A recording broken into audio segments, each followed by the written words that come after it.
ले रहे थे, तो हम कल ब्लड के बारे में डिटेल से बात कर रहे थे। मैं ब्लड के बारे में आपको पढ़ा रहा था, और ब्लड के बारे में भी अगर मैं बात करूं तो नॉर्मली मैंने आपसे कल कहा था कि प्लाज्मा कम कुछ 7-8 पॉइंट ब्लड की नॉर्मल जानकारी थी वो बताई।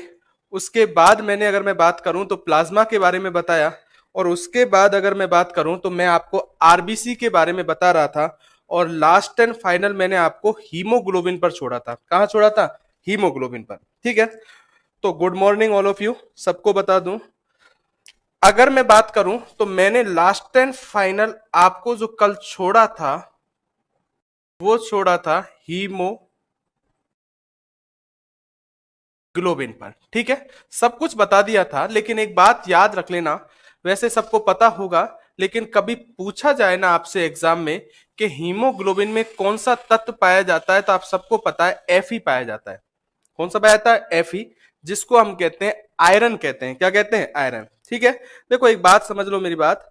जिन लोगों के पेमेंट इश्यू या कोई दिक्कत है, तो आज शाम तक सब कुछ आपका ऐप नहीं चल रहा है, कुछ भी है, तो आपका आज शाम तक सबका सॉल्यूशन कर दिया जाएगा, कंप्लीट करने का काम किया जाएगा आज।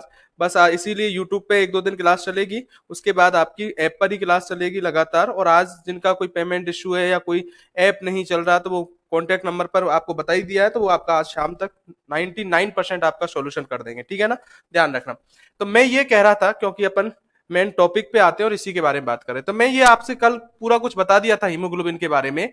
तो कभी पूछा जाए कि हीमोग्लोबिन में कौन सा तत्व पाया जाता है मेरे दोस्तों, तो हमेशा याद रखना हीमोग्लोबिन के अंदर जो तत्व पाया जाता है वो आयरन होता है। क्या होता है? आयरन। अब एक बात समझना थोड़ा सा, यही चीजें आपको क्लियर करनी है, कभी कंफ्यूज नहीं होना है। क्या ब्लड में आयरन पाया जाता है? बिल्कुल पाया जाता है। क्या आरबीसी में आयरन पाया जाता है? बिल्कुल पाया जाता है। अरे भाई, बात तो एक ही है ना, ब्लड में ही क्या होती है? आरबीसी, और आरबीसी में ही क्या होता है? हीमोग्लोबिन। तो ये कंफ्यूज थोड़ी हो गए, लेकिन एग्जैक्ट में बात करूं तो हीमोग्लोबिन में तत्व पाया जाता है, वो कौन सा पाया जाता है? आयरन। अब देखो एग्जाम की बात, ये बात सबको पता है कि हीमोग्लोबिन में आयरन पाया जाता है, लेकिन काम की बात क्या है, कभी कभी वो ऑप्शन में क्या करेगा, Fe+2 लिख देगा, और एक ऑप्शन में डाल देगा Fe+3। अब बताओ मुझे कि हीमोग्लोबिन में कौन सा तत्व पाया जाता है? +2 पाया जाएगा क्या +3 पाया जाएगा? तो आपका आंसर होगा +2। हीमोग्लोबिन में जो आयरन पाया जाता है उसकी बैलेंसी या संयोजकता कितनी होती है? +2। अब मेरी बात को सुनो, अगर +2 की बात करूं तो जैसे इस आयरन के ऊपर +2 लगता है, तो इसका जो नाम होता है इसको बोलते हैं फेरस। अरे क्या बोलते हैं? फेरस। और जब +3 लगता है तो इसका नाम हो जाता है फेरिक।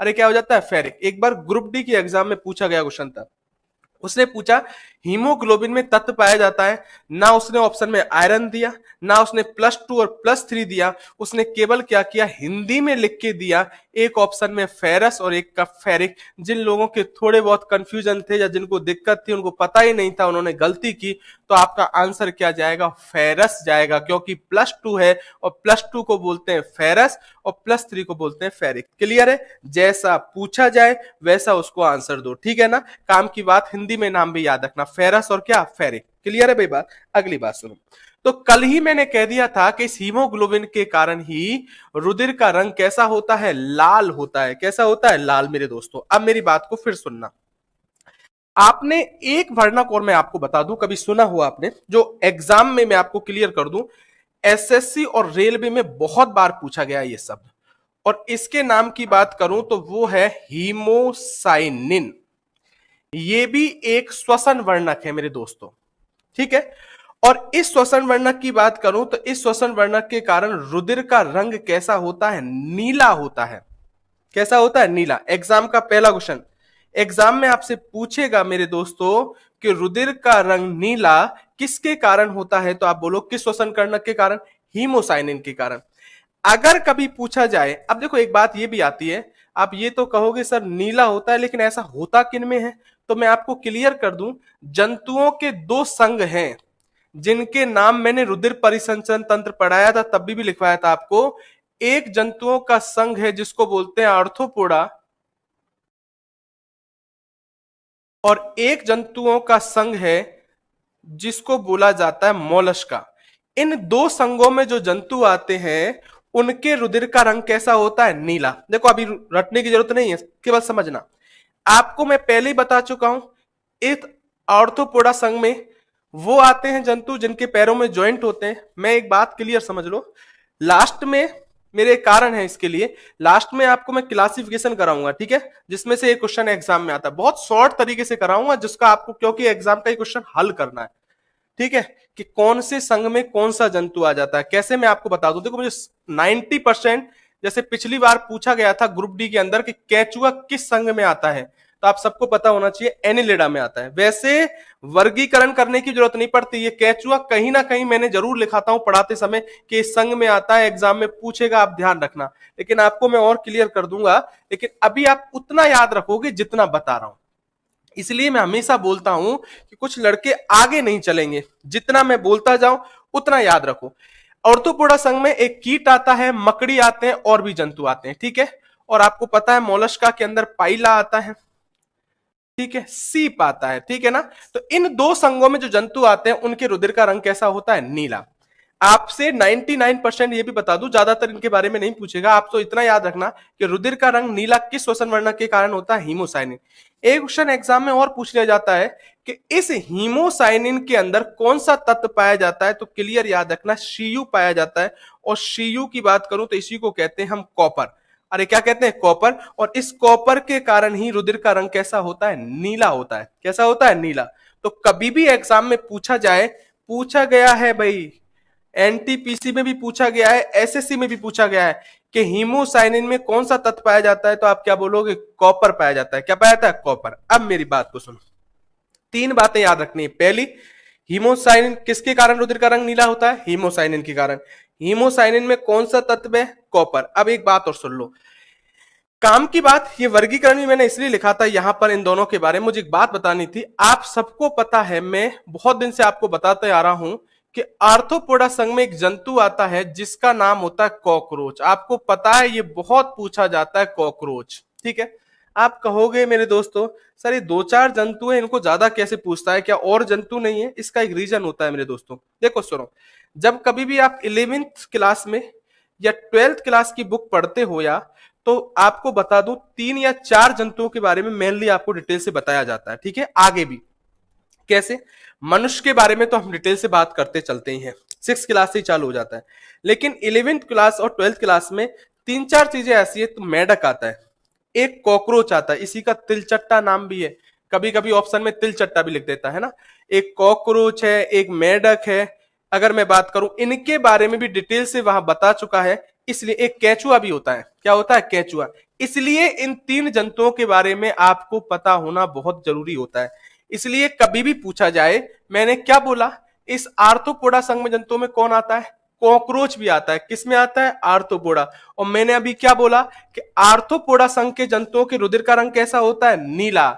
लेकिन मेरे दोस्तों क्लियर याद रख लेना, कभी पूछा जाए कि कॉकरोच के रुधिर का रंग कैसा होता है, तो क्लियर याद रखना, कॉकरोच का रुधिर रंगहीन, कलरलेस, या ये नहीं मिले ऑप्शन में तो आप कह सकते हो सफेद होता है। बिल्कुल सुन लेना मेरे दोस्तों, 3 बात और बहुत इंपॉर्टेंट है।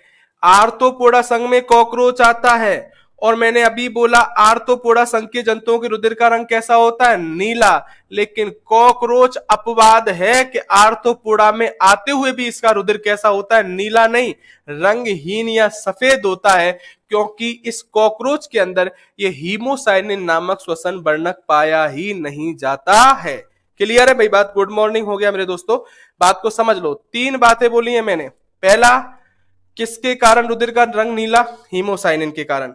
हीमोसाइनिन में कौन सा तत्व, ये भी बहुत इंपॉर्टेंट है मेरे दोस्त, ध्यान रखना, कॉपर पाया जाता है। और मैंने कहा हीमोसाइनिन, अगर आपसे पूछा जाए कि कॉकरोच का रुधिर कैसा होता है, तो रंगहीन या क्या होता है, सफेद होता है। ठीक है मेरे दोस्तों, देखो सुनो, मैं इस तरीके से पढ़ा रहा हूं, मैं फिर बोल रहा हूं, आपको पूरा टॉपिक डिटेल से बता रहा हूं, साथ साथ में मैं इस तरीके से और सिंपल तरीके से आपको पढ़ाते जा रहा हूं। कितनी भी टफ चीज है, मैं इतनी कोशिश कर रहा हूं कि आपको याद हो जाए, जिससे आपको एग्जाम में काम चल जाए। मैं चीजों को ऐसे भी पढ़ा दूं कि बहुत कुछ लिखा दूं और आप एग्जाम में पढ़ ही नहीं पाओ 2 महीने के अंदर, लेकिन मैं धीरे धीरे आपको इस हिसाब से पढ़ाया जा रहा है जिससे आपका एग्जाम में, इस क्लास में आपको याद हो जाए। देखो सुनो, पहली बात तो कुछ लोग नोट्स के लिए कर रहे हैं, मैं आपको बता दूं, जिन लोगों ने ऐप पे कोर्स ले रखा है उनको एक बात तो पता होगी कि उनके पास तो वीडियो ही रखा है मेरा, ठीक है, और मैं एक एक चीज लिख ही देता हूं बोर्ड पर, आपको वीडियो पूरा मिलेगा। क्वेश्चंस मैं कुछ अलग तरीके से कोई चीज कराने के बारे में सोच रहा हूं, उसके लिए जिससे आपका एग्जाम में सिलेक्शन हो सके, ठीक है ना। तो कोशिश ये कीजिए थोड़े अभी मेरे हिसाब से पढ़ने की कोशिश कीजिए। जब मैं आपको क्वेश्चंस आंसर कराऊंगा ज्यादा से ज्यादा, उनकी पीडीएफ आपको ज्यादा भेजूंगा, ठीक है। फिर मुझे कुछ टॉपिकों की पीडीएफ भेजनी होगी, वो अपने आप में बता दूंगा, आप बिल्कुल टेंशन मत करो। अभी इतना कोशिश करो आप इतने, हाँ बिल्कुल ओनली ऐप पर ही चलेगा। अभी दो दो दिन या 3 दिन के लिए अभी यूट्यूब पे चालू किया है, बस ऐप पर ही चलेगा, क्योंकि कुछ लोगों ने पेमेंट कर दिया है मेरे दोस्तों, किसी कारण से उनका ऐप चालू नहीं, क्योंकि हमारा इतना टाइम मिल नहीं पा रहा है या उतना टाइम पूरे दिन बिजी है, उसके बाद भी उनका नहीं मिल पा रहा है, तो उन लोगों का नुकसान नहीं हो इसलिए अभी केवल ऐप पे चालू नहीं किया है। तो ऐप पर तो चल ही रहा है, अभी 1-2 दिन यूट्यूब पर, जैसे ही पूरा प्रोसेस हो जाएगा यूट्यूब पे बंद कर दिया जाएगा। अब मेरी बात सुनो, तो ये मैंने आपको डिटेल से आरबीसी के बारे में बताया। देखो सुनो, टॉपिक चल रहा था रुधिर कणिकाएं, और उन रुधिर कणिकाओं में आपने सबसे पहले पढ़ी आरबीसी, और आज हम जिसके बारे में बात करेंगे वो है डब्ल्यूबीसी। सबको पता है इसको व्हाइट ब्लड कार्पल्स बोलते हैं, सबको पता है इसी को श्वेत रुधिर कणिकाएं कहा जाता है, ठीक है। बहुत इंपॉर्टेंट है, याद रख लो एग्जाम के लिए, मैं बहुत से क्वेश्चन आपको बता रहा हूं इनके बारे में। पहला क्वेश्चन, कभी भी आपसे पूछा जाए कि डब्ल्यूबीसी को क्या कहते हैं, तो क्लियर याद रख लेना, डब्ल्यूबीसी का भी दूसरा नाम होता है, इसको कहा जाता है ल्यूकोसाइट।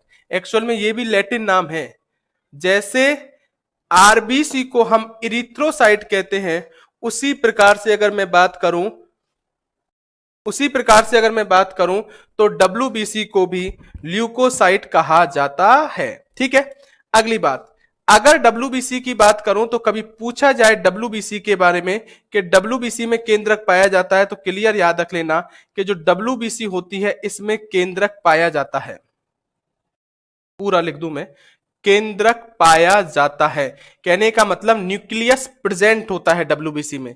पहला पॉइंट, डब्ल्यूबीसी को क्या कहते हैं, ल्यूकोसाइट। दूसरा, डब्ल्यूबीसी में केंद्रक पाया जाता है। तीसरा पॉइंट, अगर डब्ल्यूबीसी की बात करूं तो एक बात याद रखना, कभी भी एग्जाम में आपसे पूछा जाए कि नंबर ऑफ डब्ल्यूबीसी या डब्ल्यूबीसी की संख्या कितनी होती है, तो क्लियर याद रखना डब्ल्यूबीसी की संख्या होती है 5000 से 11,000 प्रति MM³ सुन लो क्लियर, मैं आपके पहले ही कंफ्यूज को दूर कर दूं, बहुत बार लड़के कंफ्यूज होते हैं, उसका कारण है उनको डिटेल से नहीं बताया जाता है। मैंने संख्या लिखी है डब्ल्यूबीसी की, कितनी, 5000 से 11,000 प्रति MM³। इसका मतलब क्या हुआ मैं आपको बता दूं, कहीं किसी बुक में डब्ल्यूबीसी की संख्या आपको 6 से 8 लिखी मिल सकती है, कहीं 8 से 10 मिली सकती है, कहीं 5 से 6 भी मिल जाए, और कहीं 5 से 11 लिखी, लेकिन मैंने कितनी लिखी है, 5 से 11। एक्चुअल में अगर मैं बात करूं डब्ल्यूबीसी की संख्या 5000 से 11,000 के बीच में ही होती है, ठीक है मेरे दोस्तों। अब क्या होगा, ये ऑप्शन पे डिपेंड करता है। कभी कभी क्या होता है कि किसी एग्जाम में ये क्वेश्चन आ गया डब्ल्यूबीसी की संख्या, उसका जो आंसर गया उसी को बुक वाले उसको रिपीट करके लिख देते हैं, क्या उसका आंसर ये गया, ये नहीं है बात, उस समय के हिसाब से वो आंसर सही था, लेकिन एक्चुअल में अगर मैं बात करूं संख्या तो 5 से 11,000 के बीच में कुछ भी आए। जैसे मैं आपको बताऊं, एग्जाम में आपसे पूछा डब्ल्यूबीसी की संख्या है, ऑप्शन में आ गया 15 से 20,000, 50 से 60,000, 70 से 80,000, एक आ गया 6 से 7,000, तो बताओ इस समय आंसर क्या दोगे, 6 से 7,000।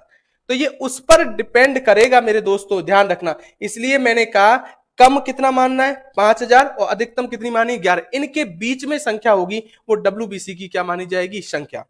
अगली बात, अगर आपसे पूछे एग्जाम में कि क्लियर कहे कि डब्ल्यूबीसी का जीवन काल, लाइफ साइकिल कितना होता है, तो आप लगभग 2 से 7 दिन मानना मेरे दोस्तों, ठीक है। यहां एक बात याद रखना, कम से कम 2 दिन, कम से कम कितना 2 दिन, और अधिकतम ना यहां कितना माना गया 7 दिन। वैसे मेरे हिसाब से अगर एग्जैक्ट बात करूं ना, बुकों में लिखा मिल जाता है, लेकिन एक्चुअल में जीवन काल 11 दिन तक हो सकता है, कितने दिन? 11 दिन।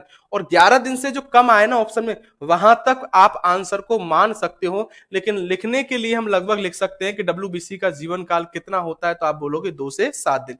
सबने सुनी होगी ये बातें। क्या कहते हैं? ल्यूकोसाइट केंद्रक पाया जाता है, संख्या 5 से 11,000, और जीवन काल लगभग कितना होता है? 2 से 7 दिन। आप क्लियर सुनना मेरी बात। अगली अगर बात एग्जाम में पूछे, अब मैं इंपॉर्टेंट बात करता हूं, देखो बात सुनना मेरी बात। मैं हमेशा ये कहता हूं कि आपने सुना होगा, इसलिए कि सब पढ़ाते हैं काम की बात। मैं उन बातों पे ज्यादा कि जहां आपको एग्जाम में ज्यादा दिक्कत नहीं है या एग्जाम में ज्यादा पूछने के चांसेस रहे, वो ध्यान रखना।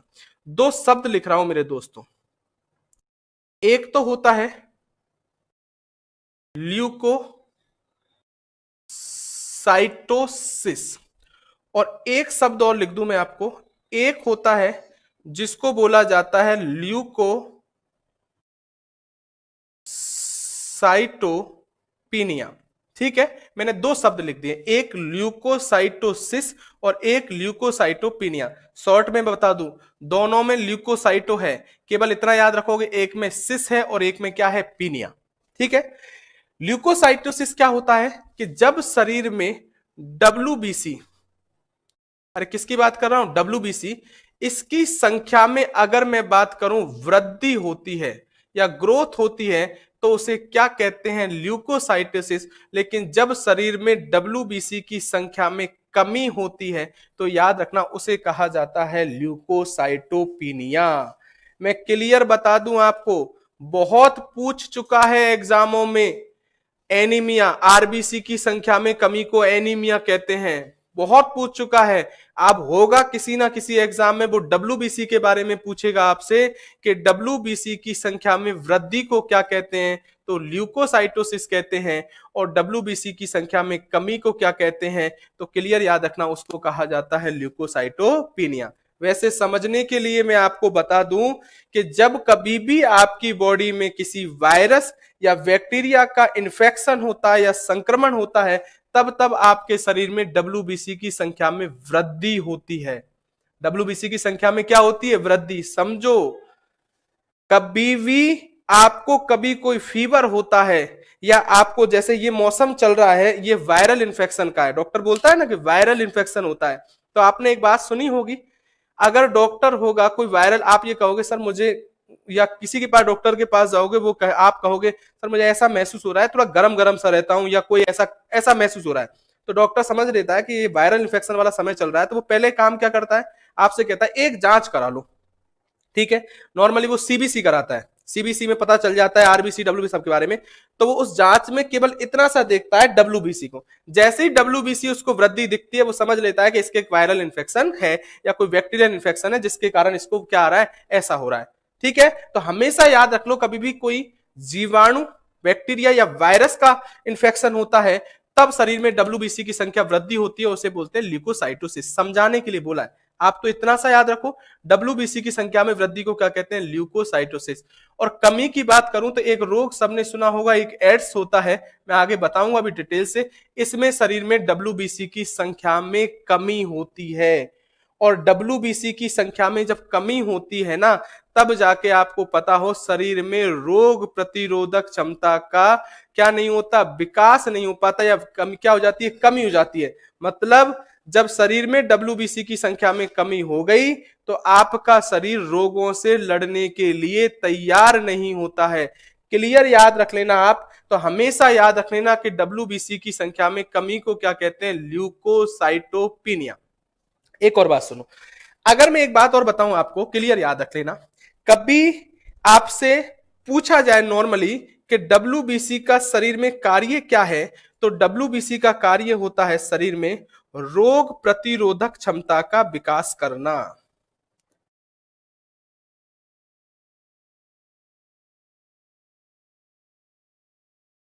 अरे किसका विकास करना? रोग प्रतिरोधक क्षमता का विकास करना। मेरी बात को सुनना, कहने का मतलब आपका इम्यूनो पावर विकसित करने का काम करती है। वो श्वेत रक्त कणिका, वो सब मैंने बोल दिया है। काम की बात यह है कि कभी आपसे पूछा जाए, लेकिन कब करती है रोग प्रतिरोधक क्षमता का विकास? जब संख्या कितनी हो? 5 से 11। ना वृद्धि होनी चाहिए ना क्या होनी चाहिए, कमी। दोनों ही स्थिति में दिक्कत है। कमी होगी तो रोग प्रतिरोधक क्षमता में कमी आ जाएगी, और वृद्धि होगी तो कोई जीवाणु या वायरस का आपकी बॉडी में क्या हो गया, इन्फेक्शन। तो हमेशा याद रख लो, डायरेक्ट पूछे कि डब्ल्यूबीसी का कार्य क्या होता है, तो शरीर में रोग प्रतिरोधक क्षमता का विकास करना। मैं एक बार फिर रिपीट कर रहा हूं, क्या चालू किया, डब्ल्यूबीसी क्या कहते हैं, ल्यूकोसाइट, केंद्रक पाया जाता है, संख्या 5 से 11,000, जीवन काल 2 से 7 दिन। डब्ल्यूबीसी में संख्या में वृद्धि को ल्यूकोसाइटोसिस। देखो एक बात समझो, कभी भी एक बात समझ लो, आप कंपटीशन लाइन की जब तैयारी करते हो तो एक बात हमेशा याद रख लो इस बात को, कि आप हर चीज को रट नहीं पाओगे। ठीक है, या आप सोचो कि आप बैठना चालू हो तो आपको हर शब्द उंगलियों पे याद रह जाए, इसको ल्यूकोसाइटिस कहते हैं, ल्यूकेमिया में आगे बात करूंगा आपसे। तो चीजों को आप एक साथ रटना चालू करोगे तो रट नहीं पाओगे। हमारा काम क्या है कि हम चीज को इतनी बार पढ़ते हैं कि वो चीज जब हमको ऑप्शन में दिखती है तो हम समझ जाते हैं कि ल्यूकोसाइटोसिस और ल्यूकोसाइटोपिनिया। हमको तो इतना याद रखना है, सिस यानी वृद्धि और पीनिया यानी कमी होती है। ये पीनिया तो कमी कहीं लिखा मिल जाए ना, समझना, मतलब कमी को दर्शाएगा ये। तो ल्यूकोसाइटोसिस का मतलब डब्ल्यूबीसी की संख्या में वृद्धि, और कमी को बोलते हैं ल्यूकोसाइटोपिनिया। मैं एक शब्द और बता दूं, क्योंकि बोर्ड पर जगह नहीं तो मैं यही बता दूं। एक शब्द और आता है भाई, आपने बहुत सुनेगा होगा, एक होता है ल्यूकेमिया। ये कैंसर का एक प्रकार है मेरे दोस्तों, समझ लो। क्या होता है ल्यूकेमिया, कि जब आपके शरीर में डब्ल्यूबीसी की संख्या में अचानक, मैं फिर बोल रहा हूं, अचानक बहुत वृद्धि हो जाती है, तो उसे क्या कहा जाता है, ल्यूकेमिया कहते हैं। बहुत बार पूछा गया क्वेश्चन है एग्जाम में, क्लियर याद रखना। मैंने क्या बोला, कि जब आपके शरीर में डब्ल्यूबीसी की संख्या में अचानक बहुत कमी हो जाती है तो उसे क्या कहते हैं, तो उसे क्या कहते हैं, ल्यूकेमिया कहते हैं। क्या कहते हैं, ल्यूकेमिया। क्लियर है मेरे दोस्तों, क्या चालू किया, डब्ल्यूबीसी। ठीक है ना, तो आपको नॉर्मली इतनी जानकारी होनी चाहिए। एक बार स्क्रीनशॉट लो, फिर मैं डिटेल से बात करता हूं।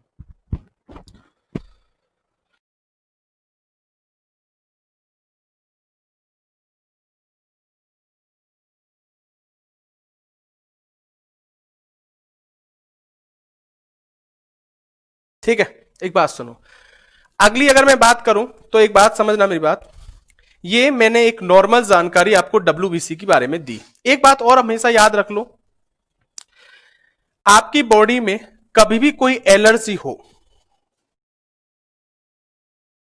मैंने क्या बोला, एलर्जी। देखो कभी कभी डायरेक्ट भी क्वेश्चन पूछ लिया जाता है, एलर्जी हो या संक्रमण। संक्रमण तो आपको मैं नॉर्मली आपको बताया ही था थोड़ी देर पहले, मैंने कहा जीवाणु वायरस का इन्फेक्शन हो जाता है संक्रमण।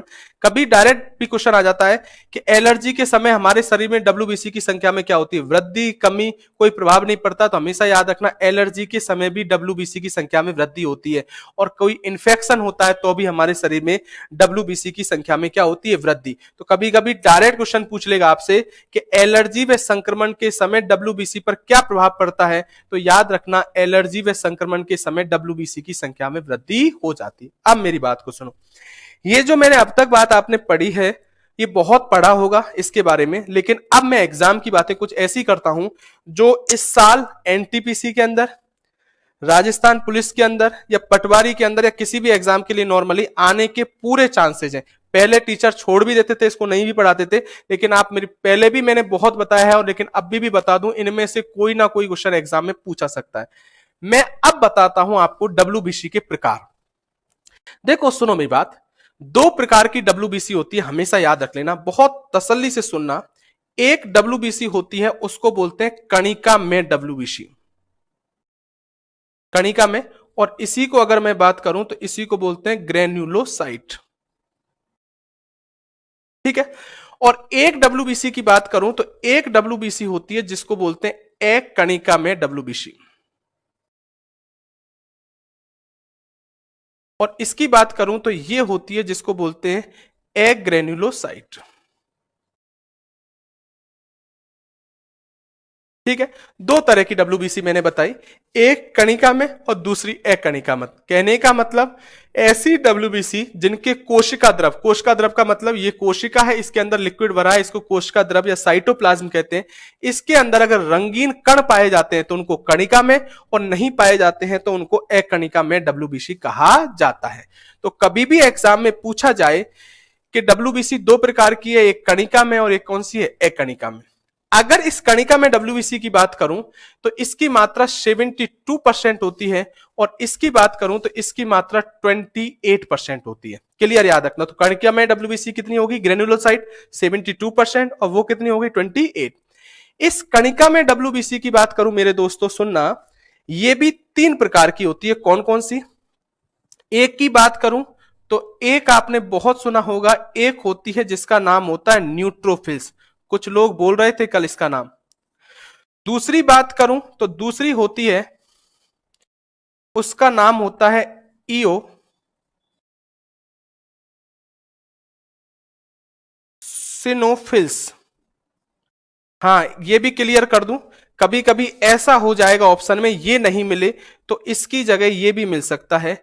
इसी को एसिनोफिल्स भी बोलते हैं। ये इंग्लिश में ही नाम है भाई, ध्यान रखना, मैंने हिंदी में लिख दिया इसलिए क्योंकि हिंदी वाले ज्यादा स्टूडेंट है। एक न्यूट्रोफिल्स है, दूसरा इओसिनोफिल्स या एसिनोफिल्स है, और तीसरे नंबर की होती है, मैं आपको क्लियर कर दूं, उसको बोलते हैं वेसोफिल्स।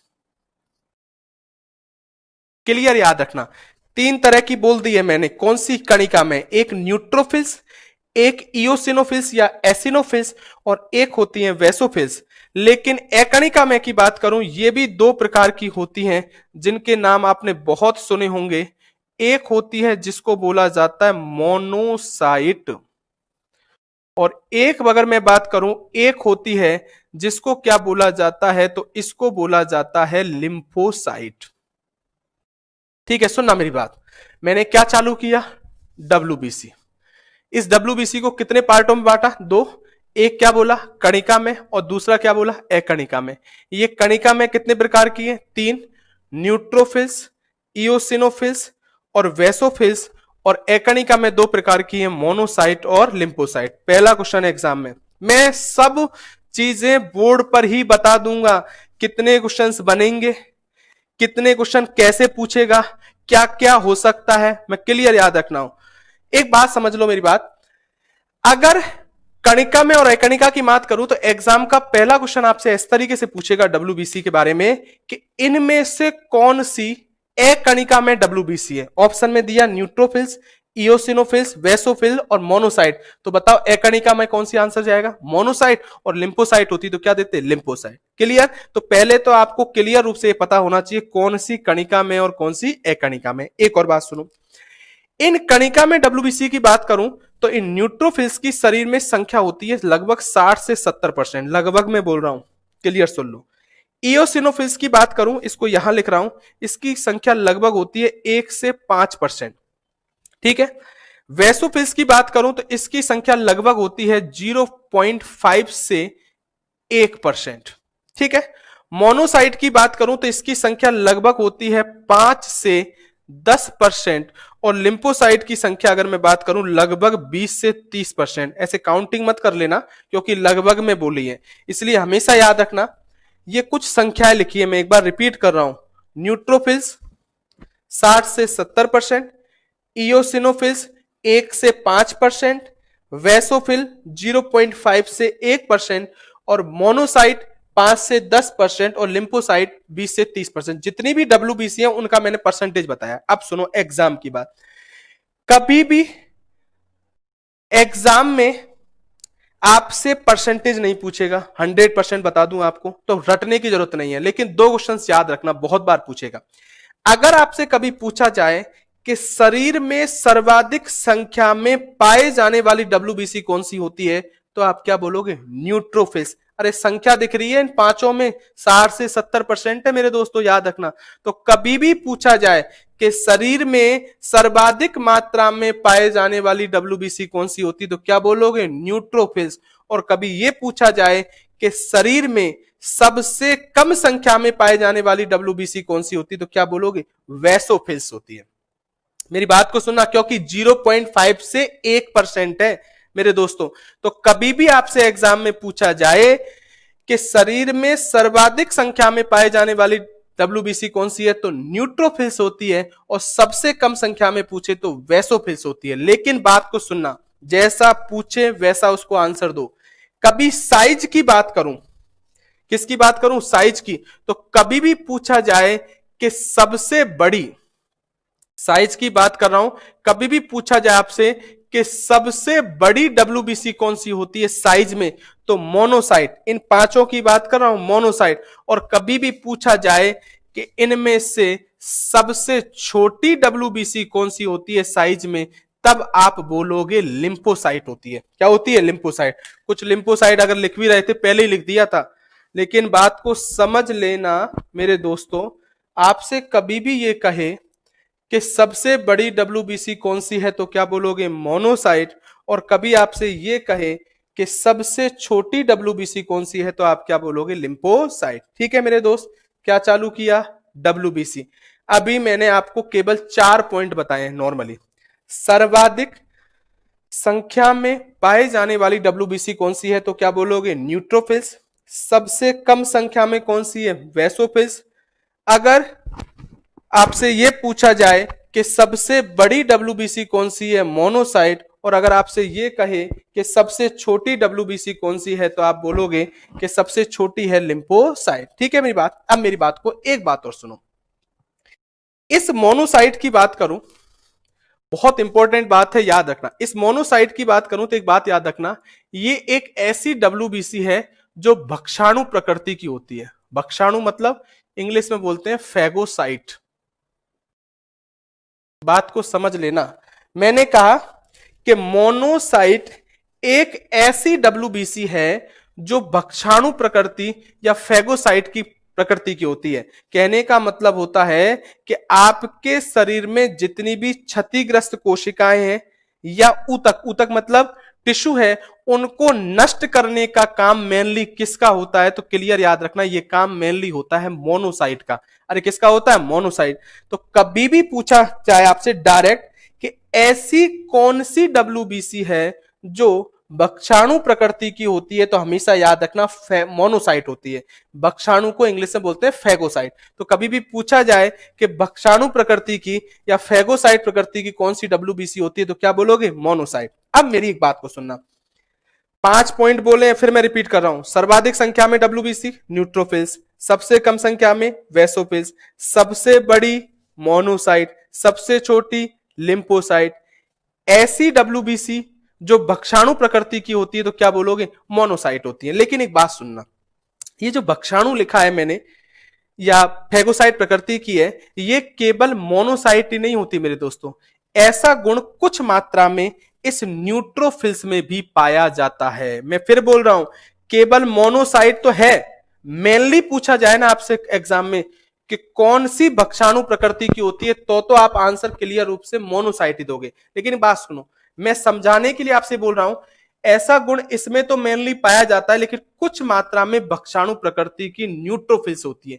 इसलिए मैं दो बातों के बारे में आप क्लियर समझ लो। और एग्जाम के लिए हाल ही में एक एग्जाम में पूछा गया क्वेश्चन भी था, दो शब्द आते हैं, एक होता है मैक्रो पुलिसमैन और एक होता है माइक्रो पुलिसमैन। दो शब्द लिखे हैं, लास्ट में देखो पुलिसमैन लिखा है। अरे मुझे एक बात बताओ कि पुलिसमैन का कार्य क्या होता है? कि जितने भी आपराधिक प्रकृति के लोग हैं समाज के अंदर, उनको हटाने का या जेल में डालने का काम है एक तरीके से। उसी तरीके से अगर इनका भक्षाणु प्रकृति की है मोनोसाइट, तो इसका भी तो गुण ये है कि क्षतिग्रस्त कोशिकाओं को आपके शरीर से हटाने का या साफ करने का काम कर रही है मेरे दोस्तों। लेकिन सुनो, अब मैंने यहां पुलिसमैन दो लिख दिए, एक मैक्रो और एक माइक्रो। अब मुझे बताओ, मैक्रो यानी होता है बड़ा और माइक्रो यानी क्या होता है? छोटा। अब मुझे बताओ, न्यूट्रोफिल्स भी तो भक्षाणु प्रकृति की थी, लेकिन काम की बात क्या है? सबसे बड़ी डब्ल्यूबीसी कौन सी है? मोनोसाइट। इसकी तुलना में तो ये छोटी है ना। तो कभी ये पूछा जाए कि मैक्रो पुलिसमैन डब्ल्यूबीसी कौन सी होती है, तो क्लियर याद रखना मेरे दोस्तों, आप लिखोगे उसका नाम मोनोसाइट। और माइक्रो पुलिसमैन डब्ल्यूबीसी पूछा जाए, तब आप लिखोगे नाम उसका न्यूट्रोफिल्स। जितने भी एग्जामों में पॉइंट पूछे जाते हैं, सब कुछ मैंने बोर्ड पर लिखता जा रहा हूं। बात को समझना कि मैक्रो पुलिसमैन डब्ल्यूबीसी आपसे कभी पूछा जाए, तो आप क्या बोलोगे? मोनोसाइट।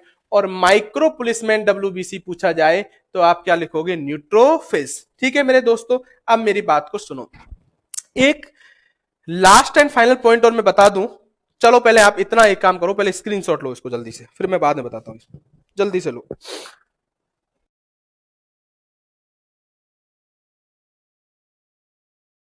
माइक्रो यानी छोटा, मैक्रो यानी बड़ा, है ना, हमेशा याद रखो इस बात को।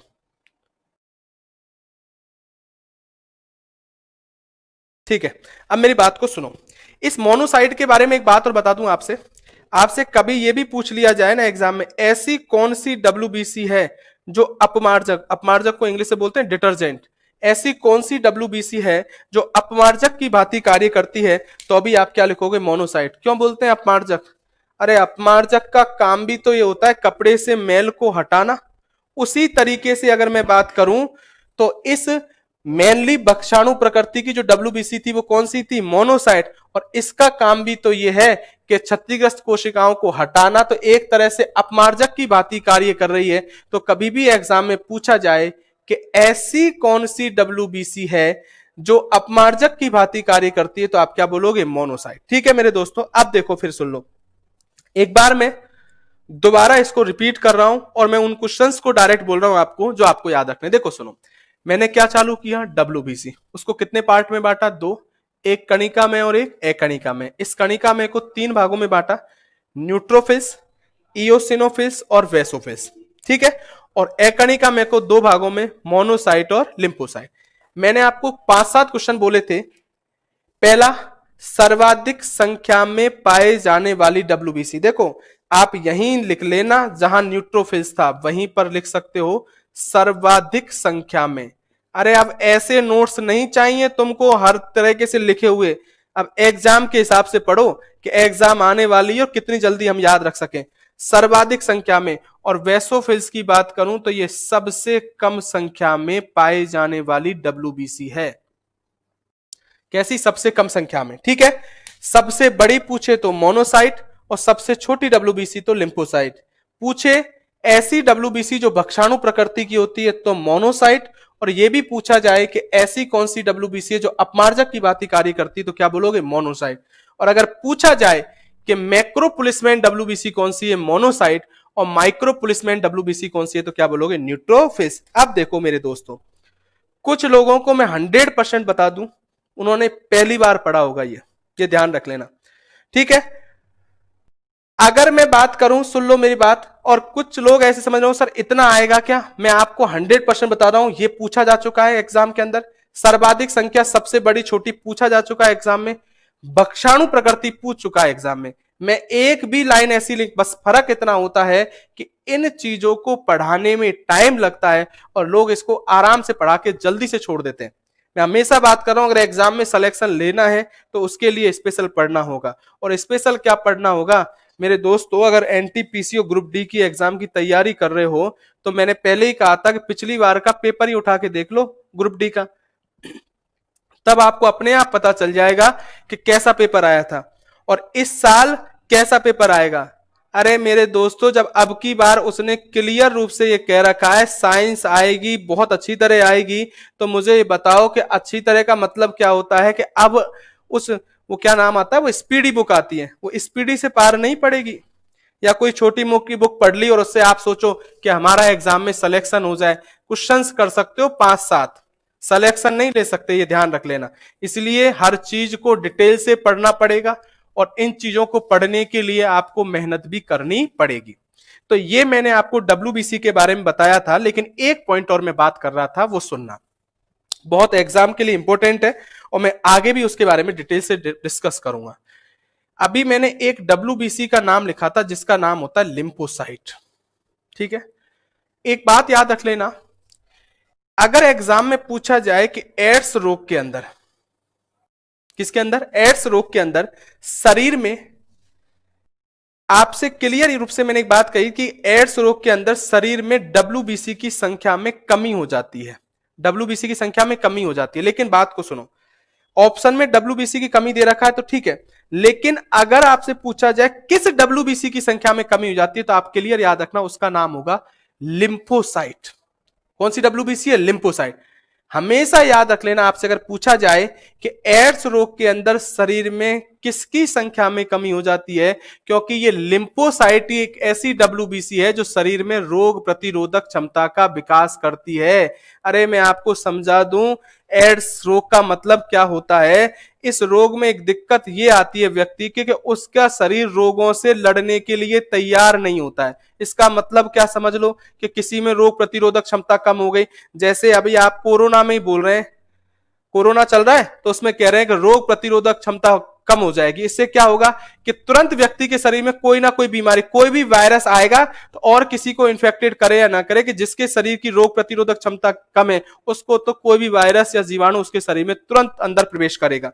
इसलिए हमेशा याद रखना कि अगर पूछा जाए कि एड्स रोग के अंदर शरीर में किसकी संख्या में कमी आती है तो डब्ल्यूबीसी की, लेकिन ऑप्शन में अगर डब्ल्यूबीसी के नाम हो तो क्या दोगे? लिम्फोसाइट। फिर सुनो, अगर इस लिम्फोसाइट की बात करूं तो लिम्फोसाइट दो प्रकार की होती है, एक बीटा लिम्फोसाइट होती है, एक टी लिम्फोसाइट होती है। डिटेल से सुनना, एक कौन सी बोला मैंने? बीटा, और एक क्या बोला? टी। और इस टी लिम्फोसाइट की बात करूं, यह भी दो प्रकार की होती है, एक T4 होती है और एक T8 लिम्फोसाइट होती है। समझना मेरी बात, लिम्फोसाइट दो प्रकार की, बीटा और टी। टी लिम्फोसाइट भी दो प्रकार की, T4 और T8। लेकिन मैं अब सबकी बात करूं और तुमसे डायरेक्ट पूछा जाए कि एड्स रोग के अंदर शरीर में लिम्फोसाइट की संख्या में तो कमी होती है, लेकिन किस लिम्फोसाइट की संख्या में कमी होती है, तो डायरेक्ट आंसर आएगा क्लियर रूप से T4 लिम्फोसाइट की में। इनकी नहीं, T8 टी और बी, आपको क्या बोलना है? T4 लिम्फोसाइट की संख्या में कमी होती है। और ये जब मैं एड्स रोग आपको रोग पढ़ाऊंगा डिजीज डिटेल से, तब इस बात को बताऊंगा भी कि एड्स रोग के अंदर शरीर में किस लिम्फोसाइट की कमी। देखो, क्या आप पूछोगे सर कैसे पूछेगा? वो इस तरीके से एग्जाम में ये सबको पता है लिम्फोसाइट में। दोस्तों, तुम कहीं सोच रहे हो, स्पेशल नहीं पढ़ रहे हो, मेरी बात को सुनना, एग्जाम में ऐसा होगा। देखो, टी लिम्फोसाइट में आपको बता दूं, कुछ लोग लिख रहे हैं सर टी लिम्फोसाइट। देखो, पूछने का भी तरीका होता है। अगर उसने पूछा कि एड्स रोग के अंदर शरीर में किसकी संख्या में कमी होती है, सुनो ढंग से मेरी बात को, किसकी कमी होती है? ऑप्शन में न्यूट्रोफिल्स, इयोसिनोफिल्स, वैसोफिल्स और लिम्फोसाइट दे रखा हो, तो आप आंसर क्या दोगे? लिम्फोसाइट। क्वेश्चन यही होता। अगर ऑप्शन में बीटा लिम्फोसाइट और टी लिम्फोसाइट दोनों होते, अब क्या करते भाई? लिम्फोसाइट भी दो, तो आंसर देते टी लिम्फोसाइट जाएगा। अब क्या जाएगा? टी, क्योंकि T4 किसके अंदर आता है? टी के अंदर आ रहा है। लेकिन अगर ऑप्शन में T4 लिम्फोसाइट भी हो और T8 लिम्फोसाइट भी हो, तब आंसर क्लियर रूप से क्या जाएगा? T4 लिम्फोसाइट जाएगा। अरे क्या जाएगा? T4। अरे यही तो दिक्कत है मेरे दोस्तों, और यही तो साइंस में कर, अरे आप याद एक लाइन को कर लो, कोई दिक्कत नहीं है, लेकिन वो लाइन आई कैसे ये निश्चित पता होना चाहिए। और अगर ऐसा पता आपको नहीं होगा मेरे दोस्तों, तो मेरी बात को 100% मान लेना, तुम बहुत से क्वेश्चनों को गलत करके आओगे। जो अभी तुमको पढ़ाते हैं ना, रटाते हैं, रट लो, निश्चित आपको इससे काम चल जाएगा। अरे चल जाएगा, 2 4 5 10 क्वेश्चन कर लोगे, लेकिन 4 5 गलत कर लोगे, उनका क्या होगा? और मैं बार बार कह रहा हूं, गलत से बचना है। रेलवे में माइनस मार्किंग ही रखेगी आपको। जो आपने पढ़ा रखा है, अगर मैं बात करूं, उसको जो पढ़ा है ना वो क्लियर रूप से, भाई मैं 14 क्वेश्चन करके आऊं तो मेरे कॉन्फिडेंस ये होना चाहिए 14 तो सही है मेरे, इनको तो कोई रोक नहीं रहा। अरे आप जब अनुमान लगाना सीख जाओगे ना पेपर के अंदर कि मेरे इतने क्वेश्चन से काम चल जाएगा, फिर आपको किसी की जरूरत नहीं है, आप अपना सिलेक्शन खुद कर लोगे। फिर आप अपने एडजस्ट करोगे कि मैं इतना गलत नहीं करना है मुझे। तो हमेशा याद रखो कि एड्स रोग के अंदर शरीर में किसकी? T4 लिम्फोसाइट की संख्या में कमी हो जाती है। ठीक है, एक बार स्क्रीनशॉट लेना चाहो तो जल्दी ले लो।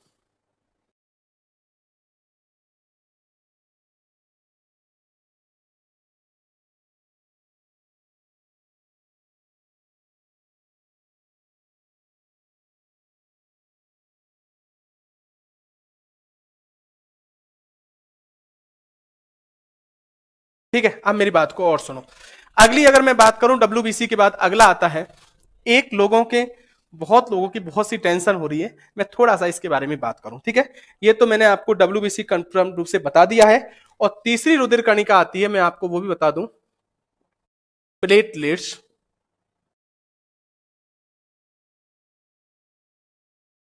ठीक है, इस प्लेटलेट्स की बात करूं,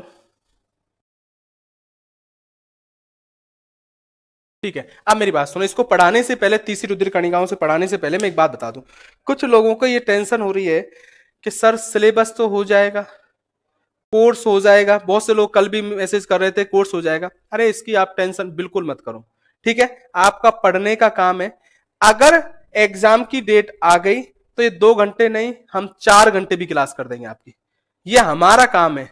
और मेरा तो आपको बता दूं क्लियर रूप से, जो लोग पढ़े होंगे, कि शायद ही किसी स्टूडेंट को मैं ऐसा स्थिति में हूं कि वो कभी ऐसा लास्ट में कह जाए अरे यार सर ने ये चीज छोड़ दी। मैं 90% बता रहा हूं, आप ये कहोगे कि हाँ सर इससे ज्यादा आप पढ़ा नहीं सकते थे जितना हमने पढ़ लिया है। ये ध्यान रखना। और आप कोशिश यही रखना, मैं आपको बताऊं कि 100% ये रहेगा आपका कि ज्यादा से ज्यादा चाहे लास्ट में मुझे कराना पड़े। देखो मेरा मकसद इस ऑनलाइन में आने का मतलब ही ये था कि एनटीपीसी में आपका सिलेक्शन हो जाए, ठीक है, क्योंकि बहुत से लोगों को पहले पढ़ाया था, उनका भी रिवीजन हो जाएगा और आपका भी काम चल जाएगा, ठीक है ना। तो ये टेंशन ही मत करो, चाहे और क्लास बढ़ानी पड़े बढ़ा देंगे, ठीक है। इसलिए मैंने पहले ही 2 घंटे लिए आपकी, जिससे दिक्कत नहीं हो। प्लेटलेट्स, इस प्लेटलेट्स की बात करूं, तीसरी रुधिर कणिका है, इसका भी पहली बात याद रखना, इस प्लेटलेट्स को क्या कहते हैं, तो इसका फर्स्ट नाम, इसको भी लैटिन भाषा में कहते हैं थ्रोम्बोसाइट। अब ये तीनों नाम क्लियर रूप से याद रखना, आप एग्जाम में बहुत पूछेगा। आरबीसी को इरिथ्रोसाइट, डब्ल्यूबीसी को ल्यूकोसाइट, और अगर पूछा जाए कि प्लेटलेट्स को क्या कहते हैं, तो प्लेटलेट्स को कहते हैं थ्रोम्बोसाइट। हाँ भाई, एक स्टूडेंट ने लिखा है और मेरे भी दिमाग से रह गया था, इसको पढ़ाने से पहले 1 सेकंड रुक जाओ, ठीक है। हाँ, मैं एक दिमाग से रह गया था, मेरी बात को सुनना और बात को समझना। इस प्लेटलेट्स को रुक जाओ, मैं एक 3 बातें और क्लियर कर दूं, ठीक है ना। वो मैंने आरबीसी में भी नहीं लिखवाई थी मेरे दोस्तों, एक बार रुक जाओ प्लेटलेट्स में, ठीक है, क्योंकि फिर निकल जाएगी दिमाग से, जैसे कल रह गई थी उसी तरीके से। एक शब्द आता और एग्जाम का बहुत इंपॉर्टेंट है, आपसे कभी यह पूछा जाए कि आरबीसी का निर्माण कहां होता है, क्लियर याद रखना। हाँ भाई सुन लो मेरी बात, मैं डब्ल्यूबीसी का निर्माण भी बताता हूं, हाँ, जिसने मुझे बात ध्यान रखना। अगर कभी पूछा जाए कि आरबीसी का निर्माण कहां होता है, तो क्लियर याद रखना, आप बोलोगे कि आरबीसी का निर्माण होता है लाल अस्थि मज्जा में, ठीक है। इसी को बोलते हैं रेड बोन मैरो, क्लियर याद रखना। मेरी बात को बहुत इंपॉर्टेंट है मेरे दोस्तों, याद रखना। कभी भी पूछा जाए कि आरबीसी का निर्माण कहां होता है, तो क्या बोलोगे, लाल अस्थि मज्जा में। क्या होता है, देखो सुनो, ये कोई बोन है, इस तरीके से समझ लो। इस बोन में क्या होता है, जो ऊपर वाला सिरा होता है, अगर मेरी बात करूं दोस्तों, तो ये ऊपर वाला इस तरीके से लाल होता है, और जो बीच वाला सिरा होता है ये वाला किनारों पे, ये अगर मैं बात करूं तो ये पीला होता है। बोन यानी कोई भी हड्डी का ऊपर वाला कैसा है, लाल, और ये बीच वाला, इधर वाला अगर मैं बात करूं तो ये वाला सिरा है पीला। ये अस्थि है और बीच वाले पोर्शन है, इसलिए इनको क्या बोला है, मज्जा। तो कभी भी पूछा जाए कि आरबीसी का निर्माण कहां होता है, तो क्या बोलोगे, लाल अस्थि मज्जा से। लेकिन कभी ये पूछा जाए कि डब्ल्यूबीसी का निर्माण कहां से होता है, तो आप बोलोगे पीली अस्थि मज्जा से होता है। अरे किससे होता है, पीली। याद रखना, रेड बोन मैरो और येलो बोन मैरो। तो आरबीसी का निर्माण पूछे तो क्या बोलोगे, लाल अस्थि मज्जा से। और कभी पूछा जाए कि डब्ल्यूबीसी का निर्माण कहां से होता है, तो पीली अस्थि मज्जा से। लेकिन एक बात और सुनो, अगर तुमसे कभी पूछे, ये बहुत गलत कराता है एसएससी का पूछा गया क्वेश्चन, ध्यान रखना, कभी तुमसे पूछा जाए कि भ्रूणीय अवस्था में आरबीसी का, भ्रूणीय अवस्था का मतलब मैं पहले ही बोल चुका था, इंग्लिश में बोलते हैं एम्ब्रियो स्टेट। अगर तुमसे पूछा जाए कि भ्रूणीय अवस्था में आरबीसी का निर्माण कहां होता है, तो पहला आंसर अगर मुझसे पूछा जाए आप क्या दोगे, तो पहला दोगे यॉर्क सैक में। ये नहीं मिले तो आंसर दोगे यकृत में, लीवर में। और ये नहीं मिले तब लास्ट एंड फाइनल आंसर दोगे प्लीहा में या पलीहा में। और इसी को, पलीहा को ही इंग्लिश में स्प्लिन या तिल्ली भी कहा जाता है। मेरी बात को सुनना बहुत गौर करके, बहुत लड़के गलत करोगे। भ्रूणीय अवस्था में कहां पहले बोला, यॉर्क सैक। बहुत लोग लिखाते नहीं है, और मैं आपको निश्चित बता दूं 100% एग्जाम ऐसा होगा, किसी ना किसी एग्जाम में ऑप्शन में ना आपको यकृत मिलेगा ना प्लीहा मिलेगा, केवल यॉर्क सैक मिलेगा। जैसे ही बच्चा मां के गर्भ में आता है, तो शुरू की अवस्था में जब आरबीसी का निर्माण होता है तो यॉर्क सैक में होता है। जो आपका गर्भाशय होता है, अगर मैं बात करूं, उस गर्भाशय की जो अंदर की झिल्ली होती है, एमनियोटिक झिल्ली होती है, उससे पहले की जो अवस्था होती है वो यॉर्क सैक अवस्था होती है। इतना दिमाग मत लगाओ, नहीं समझ में आएगा। आप इतना कोशिश करो कि भ्रूणीय अवस्था में आरबीसी का निर्माण कभी भी पूछा जाए आपसे तो पहला आंसर क्या दोगे? Yolk sac. अब सुनो, ये जरूरी नहीं है कि यॉर्क सैक ऑप्शन में मिले, अगर ये नहीं मिलता है तो आंसर क्या दोगे? यकृत। ये भी कह दूं, सुन लो मेरी बात, 90% यकृत ही मिलेगा, समझना 90%। लेकिन मैं आपसे पहले ही बोलता हूं, मैं उनमें से नहीं कि क्लियर ही नहीं करो, उससे दिक्कत क्या आती है। ऐसा हुआ है एसएससी के अंदर, उस एसएससी में क्वेश्चन पूछा उसने, मेरी बात को सुनना, कि आरबीसी का निर्माण कहां होता है, यही पूछ लिया ऊपर वाला, आरबीसी का निर्माण कहां होता है। ऑप्शन में आप मुझे बताओ आंसर क्या जाएगा? लाल अस्थि मज्जा था ही नहीं ऑप्शन में। ऑप्शन में जो 4 ऑप्शन में थे वहां आंसर क्या था? यकृत। लेकिन अब भ्रूणीय अवस्था उसने पूछा नहीं, लेकिन तो भी आपका काम क्या है, जब लाल अस्थि मज्जा नहीं है तो इस समय आपका आंसर क्या जाएगा? यकृत में जाएगा, ठीक है। लेकिन अगर यकृत भी होता और लाल अस्थि मज्जा होती तब आपका आरबीसी का निर्माण पूछता तो आप क्या बोलते? लाल अस्थि मज्जा। इसीलिए ध्यान रखना, भ्रूणीय अवस्था में आरबीसी का निर्माण पूछे पहला आंसर यॉर्क सैक, ये नहीं मिलता है ऑप्शन में तो यकृत, और ये भी नहीं मिलता है तो इस स्थिति में आप प्लीहा या स्प्लीन भी दे सकते हो, बिल्कुल याद रख लेना, ठीक है ना मेरी बात। एक बात और सुन लो, अभी मैंने आपसे बता दिया, जिसने मुझसे पूछा था कि डब्ल्यूबीसी का निर्माण कहां होता है, मेरे दोस्तों समझ लेना, तो डब्ल्यूबीसी का जो निर्माण होता है तो आप याद रख लेना, एक आंसर तो दोगे पीली अस्थि मज्जा में, ठीक है, जो अभी मैंने बता दिया। एक आंसर आप थाइमस ग्रंथि भी दोगे, मैं आगे बताऊंगा डब्ल्यूबीसी की, ध्यान रखना, थाइमस ग्रंथि भी दोगे, और एक आंसर यहां भी प्लीहा के अंदर भी डब्ल्यूबीसी का निर्माण होता है। क्लियर है भाई बात? तो कभी भी पूछा जाए कि डब्ल्यूबीसी का निर्माण कहां कहां होता है, पीली अस्थि मज्जा में कुछ मात्रा में, कुछ थाइमस ग्रंथि में, कुछ प्लीहा के अंदर भी होता है। जल्दी से स्क्रीनशॉट लो, बहुत इंपॉर्टेंट बात है, ये कल रह गया था, वो आज ही बताना था, मुझे ध्यान से निकल गया, ठीक है ना, क्योंकि आरबीसी का कुछ पार्ट आज रह गया था ना अपना पढ़ने के लिए, उसमें ये बाकी था। ये डब्ल्यूबीसी का निर्माण और आरबीसी का निर्माण, जल्दी से आप स्क्रीनशॉट ले लेना, ठीक है। एक और सुनो, इसी के साथ जब निर्माण होना आपको पता होना चाहिए कि डब्ल्यूबीसी का निर्माण कहां होता है, तो आपको यह भी पता होना चाहिए कि आरबीसी, क्या बोल रहा हूं, आपसे यह भी पूछी जाए कि आरबीसी नष्ट कहां होती है मेरे दोस्तों, तो क्लियर याद रखना, आरबीसी जो नष्ट होती है वो नष्ट होती है प्लीहा के अंदर। अब यहां बहुत सुनना, मैंने आपको क्लियर बता दिया, इसी को स्प्लिन कहते हैं। क्लियर है भाई बात? कभी भी तुमसे पूछा जाए आरबीसी नष्ट क्यों होगी, क्योंकि मैंने आपसे क्या बोला कि आरबीसी का जीवन काल कितना होता है? 120 दिन। जब 120 दिन में नष्ट होगी तो वो नष्ट कहां होती है? प्लीहा में, या स्प्लिन में होती है, या पलिया में होती है। इस पलिया या स्प्लिन के बारे में एक बात क्लियर याद रखना, बहुत बार पूछा गया है, इस प्लीहा को ब्लड बैंक भी कहते हैं। अरे सुना है ना, मैंने रुधिर परिसंचरण तंत्र पढ़ाया था, वहां भी लिखा था कि ब्लड बैंक किसे कहते हैं? प्लीहा को। क्यों कहते हैं मेरे दोस्तों? जल्दी बताओ, चलो कमेंट करो आप, तुम भी क्या याद रखोगे, आज कमेंट करवा ही लेता हूं तुमसे। बोलो आप बताओ, ब्लड बैंक क्यों कहते हैं प्लीहा को?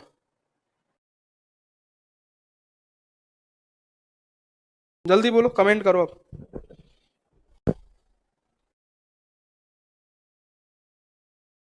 अभी स्प्लिन की बात करना है ना, मैं ये पूछ रहा हूं, ब्लड बैंक स्प्लिन को या प्लीहा को क्यों कहते हैं, जल्दी बताओ।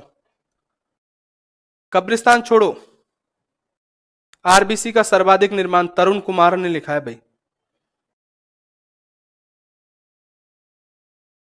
प्लीहा में निर्माण और नष्ट दोनों होती है, वेरी गुड। और बोलो, हीमोग्लोबिन कहां बनती है, वेरी गुड। और बोलो, पूछ क्या रहे हैं, बता क्या रहा है? ब्लड की सप्लाई करता है। हाँ, तरुण कुमार थोड़ा सा यहां सही चल रहा है कि सप्लाई करता है। आरबीसी का निर्माण होता है, स्टोर होती है, एक बंदे ने लिखा स्टोर होती है, वो अच्छा पॉइंट था, कलेक्ट रहता है, ठीक है। अब मैं आपको बता दूं क्या काम है, देखो सुनो, बहुत बार ये लोग बोल देते हैं कि इसको ब्लड बैंक प्लीहा को, या बहुत बार टीचर भी बोल देते हैं, ये बात याद रखना कि इसमें आरबीसी का निर्माण होता है। भाई आरबीसी का निर्माण तो लाल अस्थि मज्जा में भी होता है, उसको भी बोल देते हैं। नहीं भाई, इसका काम क्या होता है, इसको ब्लड बैंक ये कहते हैं कि जब शरीर में जो अतिरिक्त ब्लड होता है ना, वो कहां इकट्ठा रहता है, स्टोर होता है प्लीहा में, और इसको ब्लड बैंक क्यों बोला मैं आपको बता दूं कि जब शरीर को अतिरिक्त मात्रा में ब्लड की आवश्यकता होती है तो उस ब्लड की पूर्ति कौन करता है? पिलिया। समझो मेरी बात, क्या बोलना चाह रहा हूं। अगर किसी व्यक्ति का एक्सीडेंट हो गया और उसके शरीर में से ब्लड बहुत ज्यादा बाहर निकल गया, उस समय उसके शरीर में ब्लड की पूर्ति करने का काम जो करता है ना, वो कौन करता है? पिलिया। और ब्लड बैंक का काम क्या होता है मेरे दोस्तों, कि जब आपको कभी ऐसी स्थिति में ब्लड की आवश्यकता हो जो आपको पूर्ति नहीं हो रही, तो ब्लड बैंक उसको देने का काम कर रहा है। और आपके शरीर को कौन कर रहा है? पिलिया कर रहा है। इसलिए पिलिया या स्प्लीन को क्या बोलते हैं? ब्लड बैंक कहते हैं। एक बात सबको पता है कि इस पिलिया को ही आरबीसी का कब्रिस्तान भी कहते हैं। क्या कहते हैं? कब्रिस्तान। तो कभी पूछा जाए कि आरबीसी का कब्रिस्तान किसे कहते हैं, तो आप क्या बोलोगे? पिलिया को। ठीक है ना।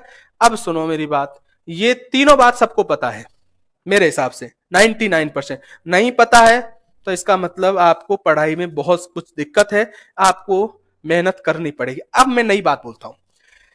ये सबको पता है कि आरबीसी नष्ट पिलिया में होती है, लेकिन ये बात याद रखना, अगर ऑप्शन में पिलिया नहीं दे तो कुछ मात्रा में आरबीसी यकृत में भी नष्ट होती है, याद रख लेना। और ऐसा नहीं होगा कि ऑप्शन में पिलिया नहीं दे, लेकिन इसके पूछने का तरीका बता दूं एग्जाम में। एडमिशन चालू है क्या सर? बिल्कुल चालू है। ठीक है। अगर एग्जाम में आपसे पूछा जाए, अगर एग्जाम में आपसे ये पूछा जाए आपसे कि आरबीसी नष्ट होती है, कभी ऑप्शन में इस तरीके से देगा, पिलिया और आमाशय, पिलिया और अग्नाशय, पिलिया और यकृत, तो याद रखना पिलिया में तो होती है, साथ साथ में क्या होती है? यकृत। और क्यों? क्योंकि इस यकृत में ये याद रखना एक सेल होती है, और उस सेल या कोशिका का नाम होता है कुफफर्स कोशिका। याद रख लेना, रेलवे के अंदर पूछा गया क्वेश्चन था कि कुफफर्स कोशिका कहां पाई जाती है? लीवर के अंदर। आप क्या क्वेश्चन पढ़ रहे हो वो कहां काम आ जाए, अगर ढंग का पढ़ा होगा तो आप जरूर आंसर दे सकते हो। ठीक है। अगर आपसे पूछा जाए कि कुफफर्स कोशिका कहां पाई जाती है, तो आप याद रख लेना कि कुफफर्स कोशिका पाई जाती है यकृत में। इन कुफफर्स कोशिकाओं के द्वारा भी आरबीसी को नष्ट किया जाता है। नष्ट लिखा मिल सकता है या शब्द मिलता है भक्षण किया जाता है। क्षतिग्रस्त जितनी भी आरबीसी है उनका भक्षण करने का काम भी लीवर करता है। एग्जाम में ऐसे भी पूछेगा कि क्षतिग्रस्त आरबीसी को भक्षण करने का या नष्ट करने का काम यकृत की कौन सी कोशिका करती है, तो आप बोलोगे कुफफर्स कोशिका। अरे कौन सी कोशिका? कुफफर्स। जल्दी क्लियर करो, एक एक चीज पढ़ के छोड़ देते हो। देख लो, अब आप समझ में आ गया होगा आपको कि क्या पढ़ना है और क्या तरीके से आपको हर चीज, कितनी गलतियां कर सकते थे आप एग्जाम में। ठीक है। चलो अगली बात सुनो। एक यंत्र और बता दूं आपको, वो गए जमाने जो इन यंत्रों को आपसे एग्जामों में ज्यादातर पूछता था, आजकल उसके पास पूछने वाली बहुत चीजें हैं, लेकिन बता दूं आपसे, आपसे कभी ये पूछा जाए ना कि आरबीसी की गणना किस यंत्र से करते हैं, तो एक यंत्र आता है हीमोसाइटोमीटर। याद रख लेना कि आरबीसी की गणना किस यंत्र से करते हैं? हीमोसाइटोमीटर। यह हमेशा याद रख लेना। ठीक है।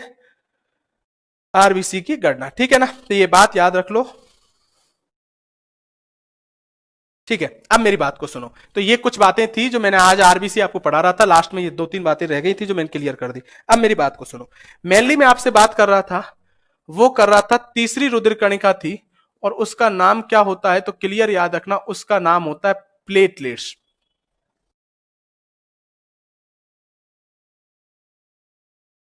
ठीक है। अगर मैं बात करूं, अगर इस प्लेटलेट्स की बात करूं, तो मैंने पहला क्वेश्चन आपको बोला था कि इस प्लेटलेट्स को ही थ्रोम्बोसाइट कहते हैं। अरे क्या कहते हैं? थ्रोम्बोसाइट। याद रख लेना इस बात को, कभी भी पूछा जाए कि प्लेटलेट्स को क्या कहते हैं, तो आप क्या बोलोगे? थ्रोम्बोसाइट। ठीक है। जैसे आरबीसी को इरिथ्रोसाइट, डब्ल्यूबीसी को ल्यूकोसाइट, उस तरीके से प्लेटलेट्स को कहा जाता है थ्रोम्बोसाइट।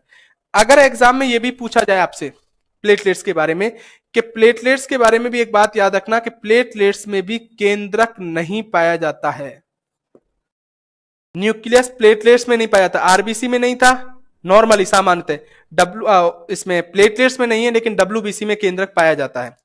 अगर तुमसे यह भी पूछा जाए कि प्लेटलेट्स की संख्या कितनी होती है मेरे दोस्तों, तो प्लेटलेट्स की जो संख्या होती है वो लगभग संख्या होती है प्लेटलेट्स की संख्या लगभग, देखो कम से कम अगर मैं बात करूं तो आप इतना याद रख लेना, यहां भी बहुत से लोग कंफ्यूज होते हैं तो मैं आपको क्लियर कर दूं।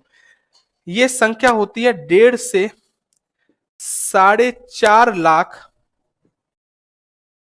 प्रति mm3। समझ लेना, 1.5 से 4.5 लाख बोला है। कोई आपको 2.5 से 3 लिखवा देगा, कोई 3 से 4 लाख लिखवा देगा।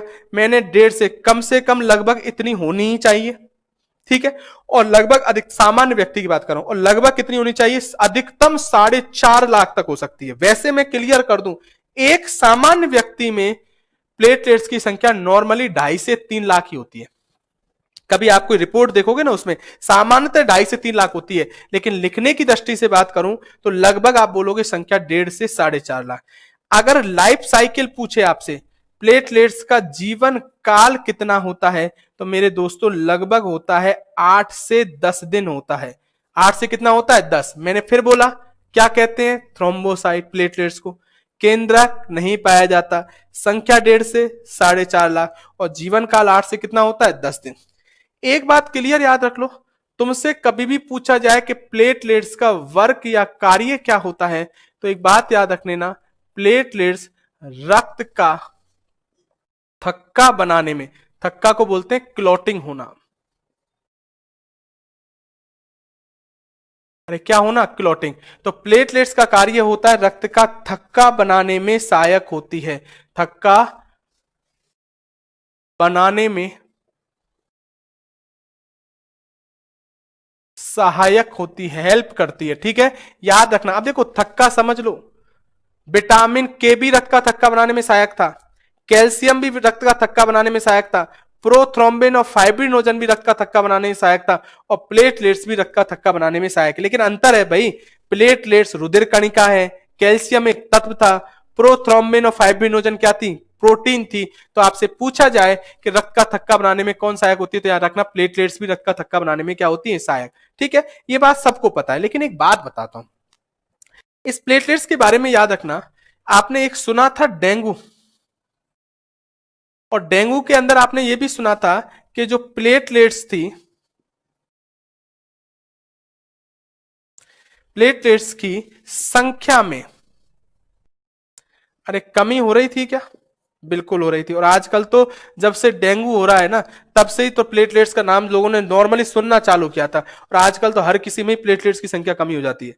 बहुत सुना होगा, वायरल इन्फेक्शन होता है तो प्लेटलेट्स की संख्या में कमी। तो कभी भी याद रखना कि डेंगू के अंदर आपको पता हो प्लेटलेट्स की संख्या में कमी हो जाती थी। लेकिन कभी कभी ऐसा आता था कि बहुत ज्यादा कमी, बहुत ज्यादा का कमी क्या है, 60,000 या 50,000 से भी कम हो जाती थी। उस स्थिति में क्या होता है, उसके नाक में मुंह से ब्लड बाहर आने लगता है। जब प्लेटलेट्स की संख्या में ज्यादा कमी हो जाती थी, तब उसे कहते थे थ्रोम्बो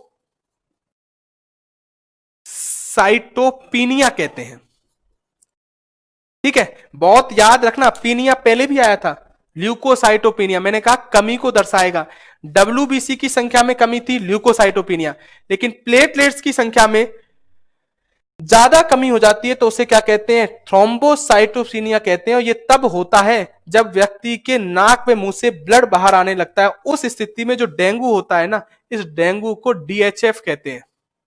सॉरी, इस डेंगू की बात करूं तो इस डेंगू को क्या कहते हैं, डीएचएफ। डीएचएफ का मतलब होता है डेंगू हेमरेजिक फीवर, हेमरेज हो गया क्योंकि ब्लड बाहर आने लग गया। इसलिए हमेशा याद रख लेना, आपसे कभी ये तो ना पूछकर इतना पूछ लेगा कि डेंगू के अंदर जब प्लेटलेट्स की संख्या में ज्यादा कमी हो जाती है तब उसे क्या कहते हैं, तो याद रखना उसे कहा जाता है थ्रोम्बोसाइटोपीनिया। शब्द पकड़ लेना मेरे दोस्तों, क्या चालू किया, प्लेटलेट्स, क्या कहते हैं, थ्रोम्बोसाइट। प्लेटलेट्स में भी केंद्रक नहीं पाया जाता, संख्या लगभग 1.5 से 4.5 लाख, और जीवन काल लगभग 8 से 10 दिन। कार्य रक्त का थक्का बनाने में सहायक होती है। और आप याद रखना कि डेंगू के अंदर जब प्लेटलेट्स की संख्या में ज्यादा कमी हो जाती है तो उसे क्या कहते हैं, थ्रोम्बोसाइटोपीनिया कहा जाता है। इसको जल्दी से स्क्रीनशॉट लो।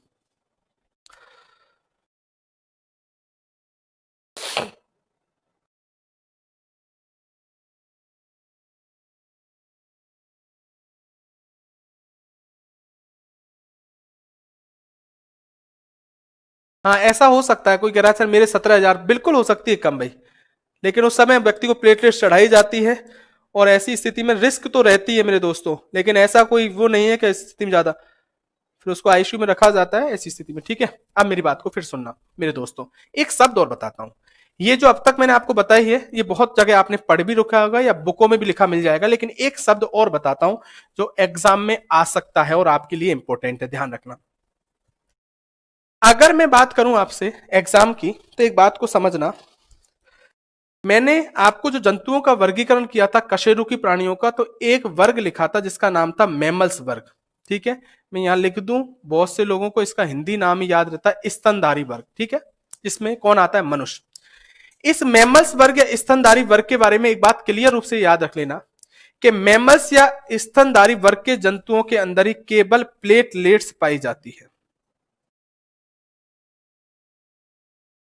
अरे क्या पाई जाती है? प्लेटलेट्स। मैंने क्या बोला?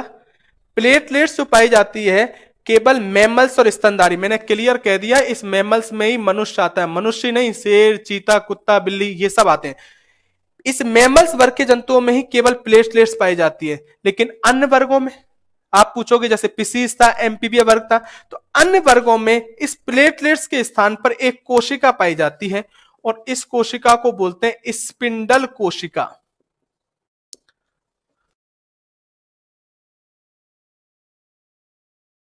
स्पिंडल सेल पाई जाती है। मेरी बात याद रखना दोस्तों, स्पिंडल क्यों बोला? देखो सुनो, ये प्लेटलेट्स थी ना, ये प्लेट की तरह चपटी थी, लेकिन स्पिंडल, इसको, इस प्लेटलेट्स को स्पिंडल यूं बोला अन्य वर्गों में कि अन्य वर्गों में जो प्लेटलेट्स थी वो इस तरीके से चपटी नहीं थी, वो इस तरीके से थी, आगे से नुकीली थी।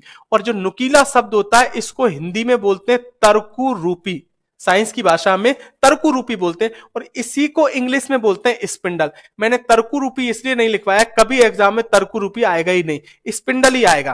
तो आप इतना सा याद रखना, कभी एग्जाम में पूछा जाए कि प्लेटलेट्स इनमें से किस वर्ग के जंतुओं में पाई जाती है, पिसीज, एम्फीबिया, रेप्टिलिया और मैमल्स, तो आंसर क्या दोगे? मैमल्स।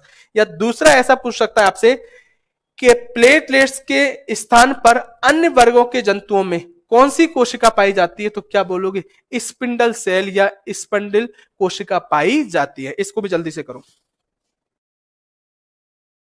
कोशिका सेल है ना।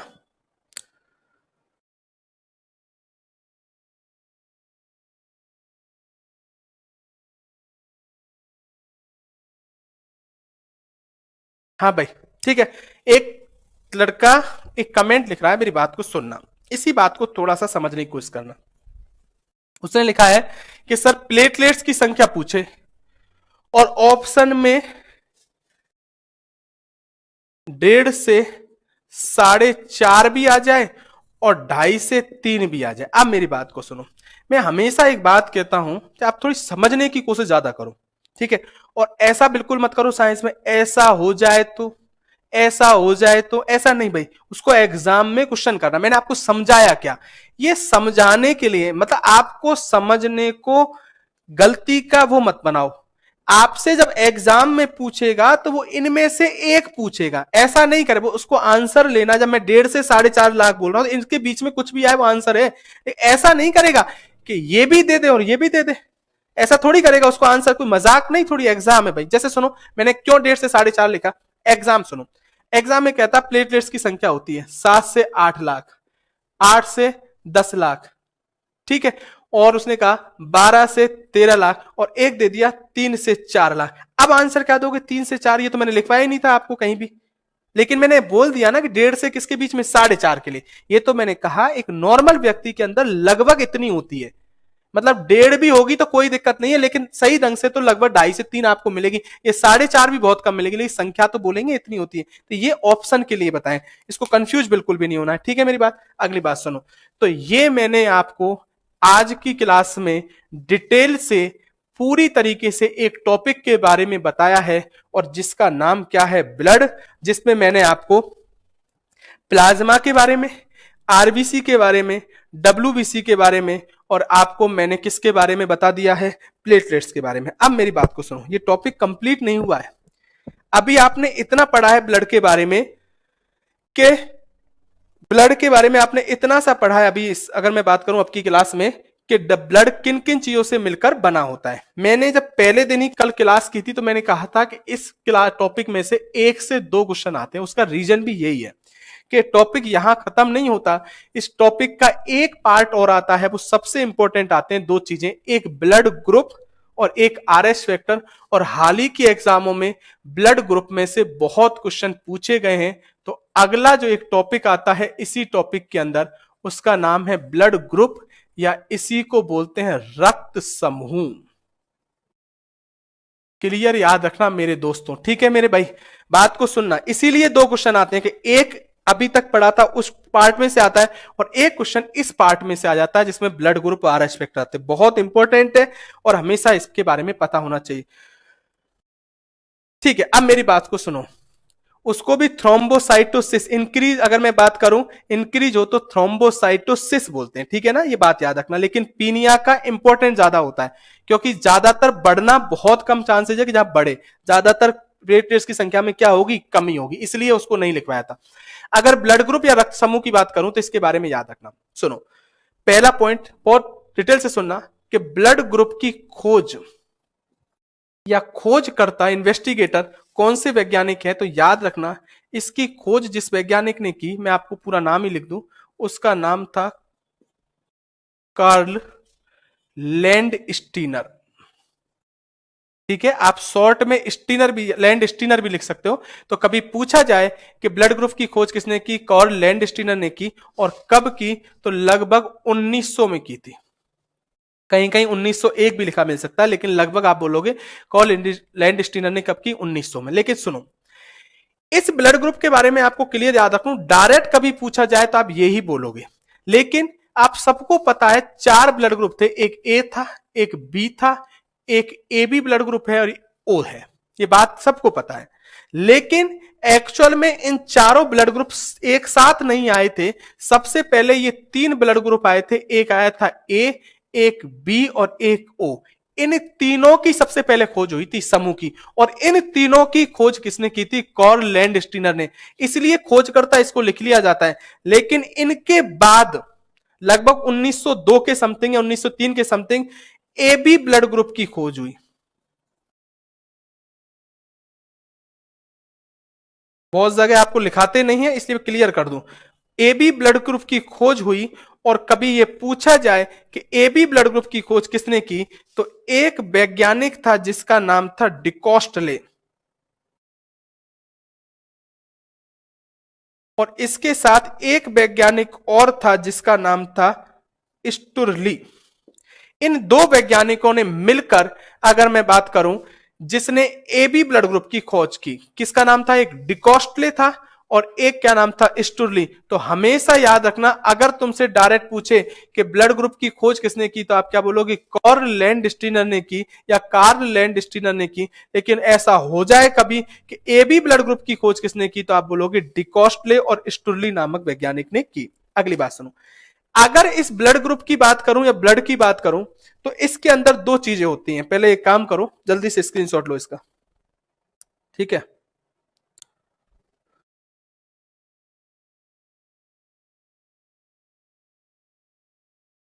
चलो, अगली अगर मैं बात करूं, इस ब्लड ग्रुप की बात करूं, तो इसके अंदर 2 चीजें ऐसी आती हैं जिनको याद रखना, आपने सबने सुना होगा।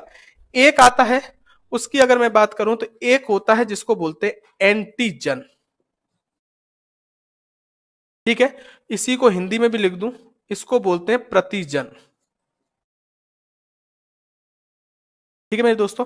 और एक की बात करूं, एक क्या होता है, एक होता है एंटीबॉडी ब्लड के अंदर। और इसका क्या होता है, इसको हिंदी में बोलते हैं प्रतिरक्षी। मैंने हिंदी नाम भी इसलिए लिख दिए, बहुत जगह लिखे मिल जाते हैं, आप ध्यान रखना। लेकिन रखने आपको इस तरीके से एंटीजन और एंटीबॉडी। मैंने कहा ब्लड के अंदर ये एंटीजन पाया जाता है और एंटीबॉडी पाया जाता है, और दोनों क्या है, तो मैं क्लियर कर दूं, एंटीजन एंटीबॉडी ये दोनों प्रोटीन है। अरे क्या है, प्रोटीन। इसके अंदर एग्लूटिनोजन प्रोटीन पाई जाती है और इसके अंदर पाई जाती है वो एग्लूटिनिन पाई जाती है। लेकिन आपको कोई मतलब नहीं है, आप इतना याद रखना एंटीजन और एंटीबॉडी क्या होते हैं, तो ये दोनों एक क्या है, प्रोटीन। लेकिन सबसे इंपॉर्टेंट बात जो एग्जाम में पूछी जाती है, कभी भी पूछा जाए कि एंटीजन कहां पाया जाता है, तो हमेशा याद रखना कि एंटीजन पाया जाता है, वो हमेशा पाया जाता है आरबीसी की झिल्ली पर। कहने का मतलब मेम्ब्रेन ऑफ आरबीसी। ये याद रखना, बहुत बार एग्जाम में पूछा जाएगा कि एंटीजन कहां पाया जाता है, आरबीसी की झिल्ली पर। लेकिन मेरे दोस्तों अगर पूछा जाए कि एंटीबॉडी कहां पाई जाती है, तो मैंने आपको जो प्लाज्मा पढ़ाया था उस प्लाज्मा के अंदर पाई जाती है एंटीबॉडी। ठीक है, एंटीजन पूछे सबसे इंपॉर्टेंट बात है आरबीसी की झिल्ली पर, और एंटीबॉडी पूछे तो क्या पाई जाती है, प्लाज्मा में। ठीक है, अगर एंटीजन की बात करूं तो क्लियर याद रखना, ये एंटीजन दो प्रकार का होता है, एक होता है एंटीजन ए और एक होता है एंटीजन बी। और एंटीबॉडी की बात करूं, ये भी दो प्रकार का होता है, एक एंटीबॉडी स्मॉल ए और एक एंटीबॉडी स्मॉल बी। बहुत काम आएंगे, क्या है कहां काम आएंगे मैं अपने आप बताऊंगा। एंटीजन दो प्रकार का है, एंटीजन कैपिटल ए और एंटीजन कैपिटल बी। और एंटीबॉडी भी दो प्रकार का होता है, एंटीबॉडी स्मॉल ए और एंटीबॉडी स्मॉल बी। क्लियर है भाई बात। अगली बात सुनना, अगर मैं बात करूं इसके बारे में कि एंटीजन और एंटीबॉडी जो दोनों प्रोटीन है, और आप सबको पता है कि ब्लड ग्रुप चार प्रकार का है, ए बी और ए बी और ओ। इस जो ब्लड ग्रुप का जो वर्गीकरण किया गया था ना कि ए है या बी है या ए बी है या ओ है, वो किस आधार पर किया गया था, तो हमेशा इस बात को याद रखना बहुत इंपॉर्टेंट है कि ब्लड ग्रुप का जो वर्गीकरण किया गया था या क्लासिफिकेशन किया गया था वो किस आधार पर किया गया, एंटीजन। कैसे किया गया मैं डिटेल से बताऊंगा, लेकिन कभी भी तुमसे पूछा गया है कि ब्लड ग्रुप का वर्गीकरण किस आधार पर किया गया, ऑप्शन में एंटीजन भी हो और एंटीबॉडी हो, तो आंसर क्या दोगे आप, एंटीजन दोगे। ठीक है मेरे दोस्तों, इसको पहले स्क्रीनशॉट लो जल्दी। फिर काम की, अभी तो मैं एक नॉर्मल जानकारी बता रहा हूं, फिर मैं आपको काम की बातें बताता हूं कि एग्जाम में कैसे पूछेगा और उसका आपको कैसे आंसर देना है।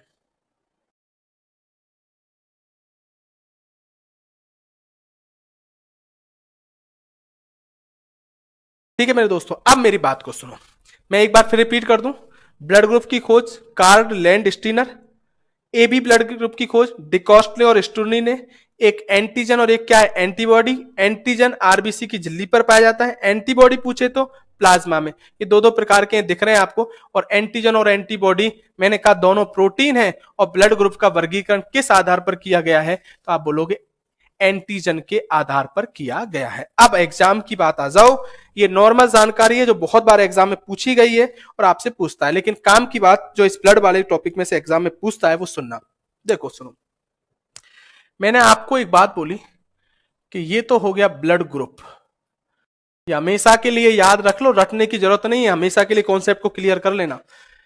एक होता है एंटीजन, किस ब्लड ग्रुप के अंदर कौन सा एंटीजन पाया जाता है, पहला क्वेश्चन एग्जाम में पूछता है। दूसरा क्वेश्चन, किस ब्लड ग्रुप के अंदर कौन सा एंटीबॉडी पाया जाता है।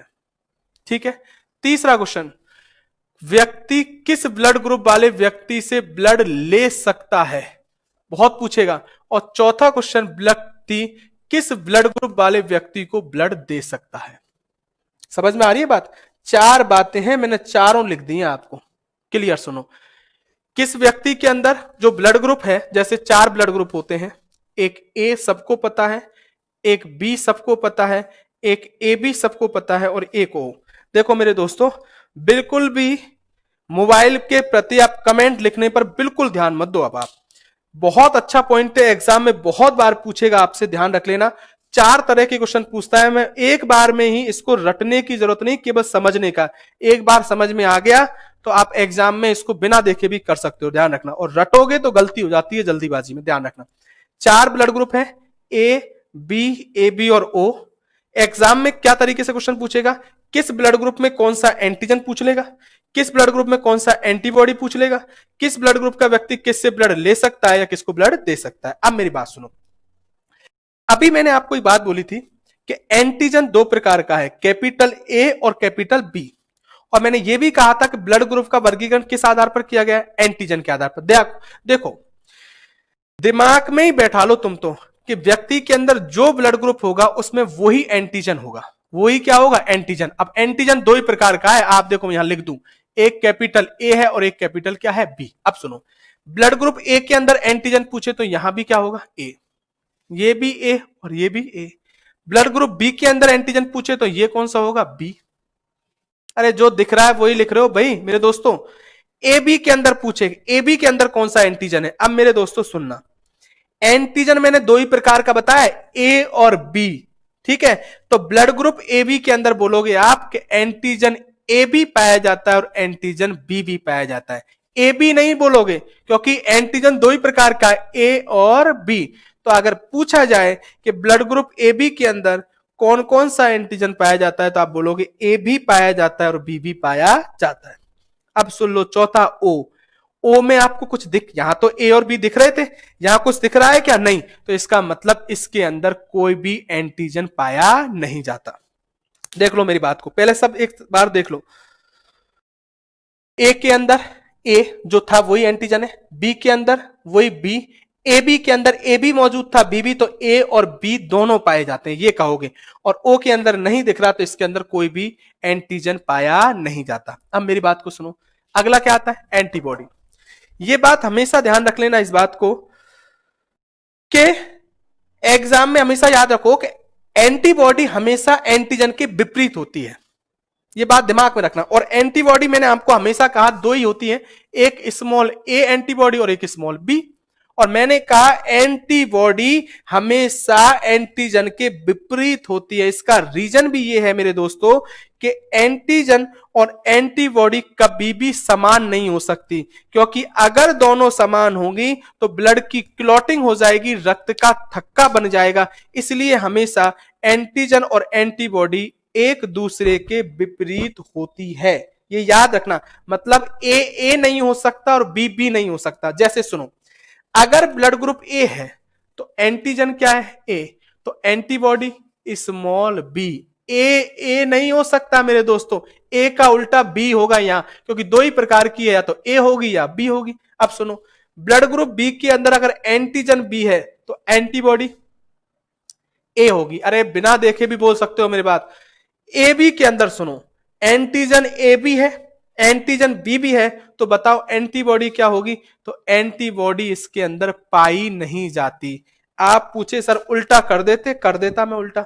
ए का उल्टा मैं बी तो कर देता, लेकिन इधर भी तो बी मौजूद है, तो अभी बी और बी क्या हो जाता? समान। और बी का उल्टा करता तो ए यहां भी मौजूद है, ए और ए समान हो जाता। इसलिए इसमें कोई भी एंटीबॉडी पाई नहीं जाती। और ओ की बात करूं तो ओ के अंदर जब एंटीजन नहीं पाया जाता तो एंटीबॉडी ए और बी दोनों पाई जा सकती है, क्योंकि समान होने का कोई चांसेज नहीं है। देखो सुन लो, इधर देख लो इसको बहुत अच्छी तरीके से, सबके लिए मैंने बता दिया, एक बार दोबारा बता दूं। एंटीजन सुन लो पहले, ब्लड ग्रुप ए है तो एंटीजन भी ए सेम है, बी है तो एंटीजन भी बी, ए बी है तो ए और बी दोनों मौजूद, क्योंकि दिख रहे हैं आपको दोनों है यहां, और ओ में कुछ दिख नहीं रहा तो एंटीजन पाया नहीं जाता। और एंटीबॉडी हमेशा मैंने कहा एंटीजन के विपरीत होगी, मतलब ए नहीं होगा और बी कभी नहीं होगा। तो अगर ब्लड ग्रुप ए है तो एंटीबॉडी क्या होगी? बी। अगर ब्लड ग्रुप बी के अंदर एंटीजन बी है तो एंटीबॉडी ए। यहां ए बी के अंदर एंटीजन दोनों ही मौजूद थे, इसलिए एंटीबॉडी नहीं पाई जाती। ओ के अंदर जब ये मौजूद नहीं है एंटीजन, तो एंटीबॉडी दोनों पाए जाते हैं। अब एग्जाम में आ जाओ। इस साल जेल प्रहरी की एग्जाम, राजस्थान में एक जेल प्रहरी की एग्जाम लगी, उसका एक क्वेश्चन बताता हूं आपको। ऐसे बहुत बार क्वेश्चन पूछे गए हैं, लेकिन एक पॉइंट से मैं बता दूंगा जिससे आपसे एग्जाम में कैसे पूछेगा। उसने पूछा था कि एक व्यक्ति, क्या पूछा उसने, मैं लिख दूं यहां, एक व्यक्ति, ठीक है, जिसके ब्लड में, जिसके किसमें, ब्लड में एंटीजन, जिसके ब्लड में एंटीजन ए और बी दोनों पाए जाते हैं। मैंने पूरा ही पॉइंट लिख दिया। तथा एंटीबॉडी नहीं पाई जाती है।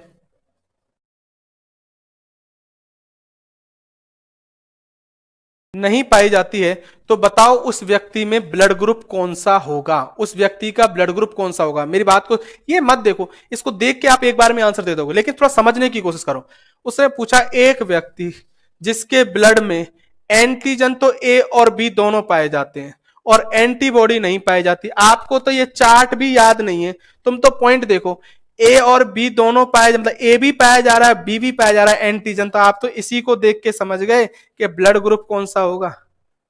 ए बी, इसको मत देखो, मैं फिर बोल रहा हूं, मजा इसी में है कि आप इस बात को बिना रटे चीज को दो। अगर आप ऐसे याद करने लगे ना, ए के अंदर ये, वो उसके अंदर ये, उसके अंदर, तो आप निश्चित गलत करोगे। आप तो ये सोचो, उसको भूल जाओ, नहीं रहा, हमने तो इसको देखा, इसको देख के ही समझ गए कि ब्लड ग्रुप कौन सा होगा, ए बी, और ए बी के अंदर हमको पता है एंटीबॉडी तो नहीं पाई जाती। अगर ये क्वेश्चन ऐसे होता है एग्जाम में, एक व्यक्ति जिसके अंदर, ब्लड के अंदर एंटीजन ए पाया जाता है, ठीक है, मैं एंटीबॉडी को लिख ही नहीं रहा हूं अभी, ठीक है, इतना सा छोड़ दिया, एंटीजन ए पाया जाता है, तो व्यक्ति का ब्लड ग्रुप कौन सा होगा, ए होगा तो ए, अगर बी होता तो बी, ए और बी दोनों थे तो ए भी हो गया। ऐसे भी पूछ ले उल्टा, एक व्यक्ति जिसके ब्लड के अंदर एंटीबॉडी ए और बी दोनों पाई जाती है, बताओ व्यक्ति का ब्लड ग्रुप क्या है। तो हमको पता है जिसके अंदर एंटीबॉडी दोनों पाई जाती है उसके अंदर एंटीजन नहीं पाया जाएगा, और जब एंटीजन नहीं पाया जाएगा इसका मतलब वो व्यक्ति का ब्लड ग्रुप कौन सा होगा, ओ होगा। अरे क्या होगा, ओ। लगते सीधे हैं लेकिन बहुत लोग गलत करके आते हैं। वो कब करते हैं, इसमें ये होगा, इसमें ये होगा, ऐसे रटेंगे, लेकिन अगर वो थोड़ा सा सोच लेंगे ना सवाल से ही, तब उनको कभी भी क्वेश्चन गलत होने के चांसेज ही नहीं रहेंगे।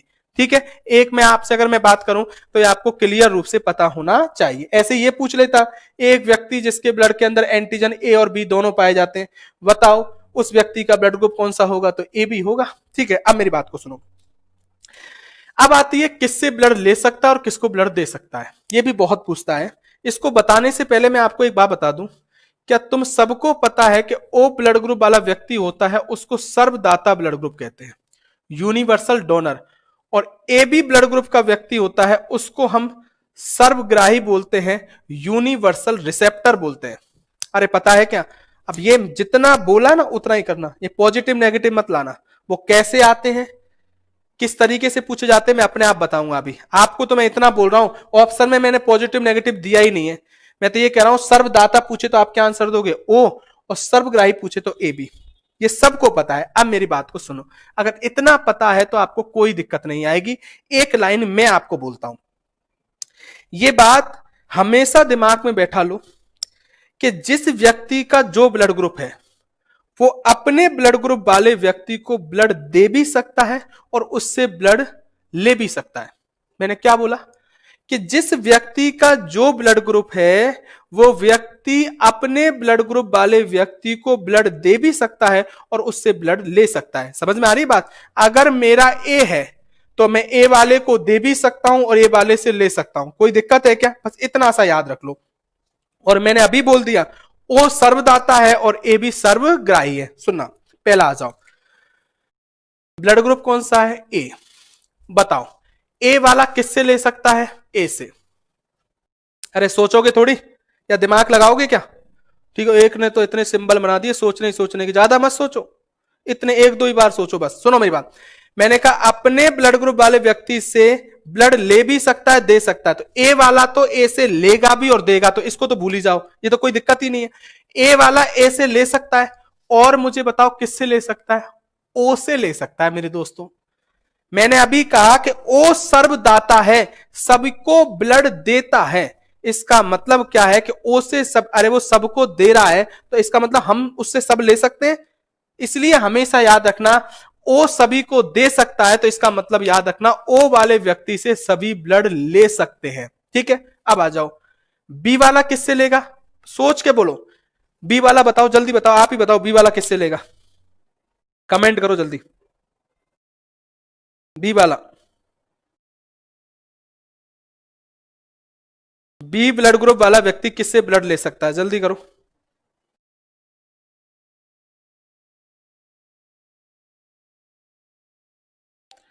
बी ब्लड ग्रुप वाला व्यक्ति किससे ब्लड ले सकता है, आंसर दो मुझे, कमेंट करो जल्दी। एक लिख रहा है बी और ओ से, एक बी केवल, एक बी केवल, B O B O B O B O, हाँ ज्यादातर, एक बी भी लिख रहा है। अरे बात को समझ लो, जिसका जो ब्लड ग्रुप है बी वाला वो अपने से लेगा कि नहीं लेगा, लेगा, इसमें तो कोई कंफ्यूज होने की जरूरत ही नहीं है। और किससे ले सकता है, अरे ओ कहां भूल रहे हो, ओ से तो सभी ब्लड ले सकते हैं, वो तो सभी के साथ आएगा, ये समझ लो। ऐसे ही ए बी वाला देख लो। अब मुझे बताओ ए बी वाला किससे ले सकता है? अभी मैंने कहा था ए बी सर्वग्राही होता है। जल्दी बताओ ए बी वाला किससे ले सकता है? अब ए बी पे आ जाओ। ए बी, ए बी मैंने पहले ही कह दिया सर्वग्राही यूनिवर्सल रिसेप्टर है भाई। ए बी वाला किससे ले सकता है?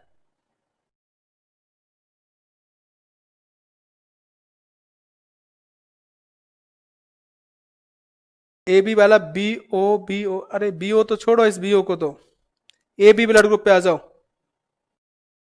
ए बी और ओ से लिख रहा है, एक ए बी और ओ से लिख रहा है।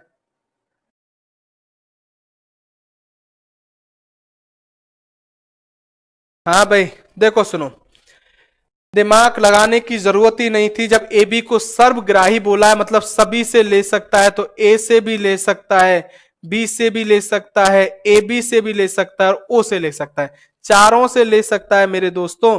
जब हमने ये पहले ही कह दिया कि ए बी ब्लड ग्रुप वाला व्यक्ति सर्वग्राही होता है, इसका मतलब भाई अपने से तो लेगा ही लेगा, ए से भी लेगा, बी से भी लेगा और ओ, इन चारों से ले सकता है। इसका रीजन भी ये है भाई क्योंकि इसके अंदर एंटीबॉडी पाई नहीं जाती, तो समान होने का चांस है। मैं आपको बताऊंगा ऐसा भी कि क्यों जिस व्यक्ति को मैं बोल रहा हूं वो उसी से ले सकता है या उसी को दे सकता है। और सुनो, ओ वाले की बात करूं तो ओ वाला पता है आपको, केवल ओ ब्लड ग्रुप वाले व्यक्ति से ब्लड ले सकता है, क्योंकि आपको पता है ओ वाला सबको दे तो सकता है, सर्वदाता है, लेकिन ले केवल अपने से सकता है, इसलिए तो ओ वाले को सर्वदाता बोला है, क्योंकि लेता केवल ओ से है लेकिन देता सभी को। अब मेरी बात को सुनो, मैं आपको इस बात को क्लियर कर दूं कि ऐसा क्यों हो रहा है मेरे दोस्तों, कि जो मैंने पहले पे आ जाओ, एक क्लियर है तो सभी हो जाएंगे। जैसे मैंने लिखा आपको कि ए वाला ए से और ओ से ले सकता है। आप सोच सकते हो सर कि ये तो आपने बता दिया सर डायरेक्ट, मुझे बताओ सर ये बी से और ए बी से क्यों नहीं ले सकता?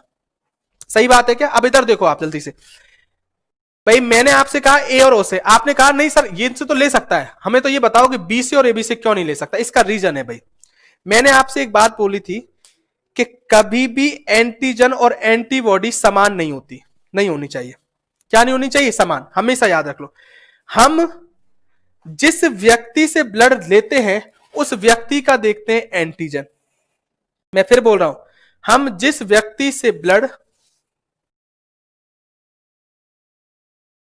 लेते हैं उस व्यक्ति का हम देखते हैं, नॉर्मली अगर मैं बात करूं तो उस व्यक्ति का हम देखते हैं एंटीजन, और जो व्यक्ति ब्लड को ले रहा है उस व्यक्ति का हम क्या देख लेते हैं? एंटीबॉडी। मेरी बात को समझना थोड़ा सा कॉन्सेप्ट वाइज। कैसे?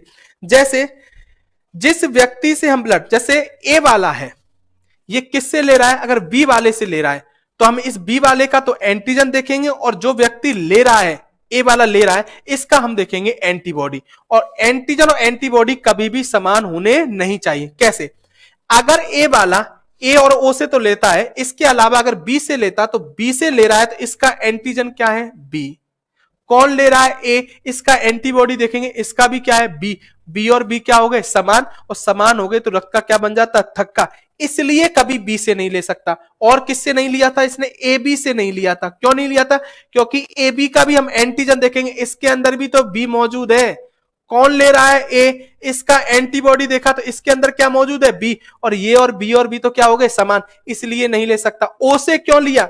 एक तो खुद से लिया, और ओ से क्यों लिया? क्योंकि ओ के पास तो एंटीजन था ही नहीं, और जब एंटीजन नहीं है तो समान होने का कोई चांसेज नहीं है। ये बहुत क्लियर रूप से बता दिया है, लेकिन मैं इसलिए बता दूं, इतना चक्कर में पड़ना नहीं, तुमसे ये तो पूछेगा नहीं कौन किससे क्यों। आप तो इतना याद रख लेना, समझ ही लो भाई, ए वाला ए से और ओ से लेगा, बी वाला बी और ओ से, ये तो सर्वग्राही है तो सभी से लेगा ए बी, और ओ वाला केवल ओ से लेता है। ठीक है मेरे दोस्तों, एक और बात सुनो। अब बात आती है देने की। देने में भी सुन लो, अपने आप याद रह जाएगा। मैंने कहा जिस व्यक्ति का जो ब्लड ग्रुप है वो अपने से ले भी सकता है और अपने ब्लड ग्रुप वाले व्यक्ति को दे भी सकता है, तो इसका मतलब ए वाला ए को ब्लड तो देगा ही देगा, अपने को तो ले सकता है और दे सकता है, और किसको ब्लड देगा? ए बी को देगा कि नहीं देगा? सोच लो, जल्दी बोलो। ए बी सर्वग्राही है, इसने सभी से ब्लड लिया है, देखो सबसे लिया है, ए से भी लिया है, बी से लिया है, ए बी से लिया, ओ से। जब इसने सबसे ब्लड लिया है मेरे दोस्तों, तो इसका मतलब ये भी तो है कि इसको सबने ब्लड दिया है।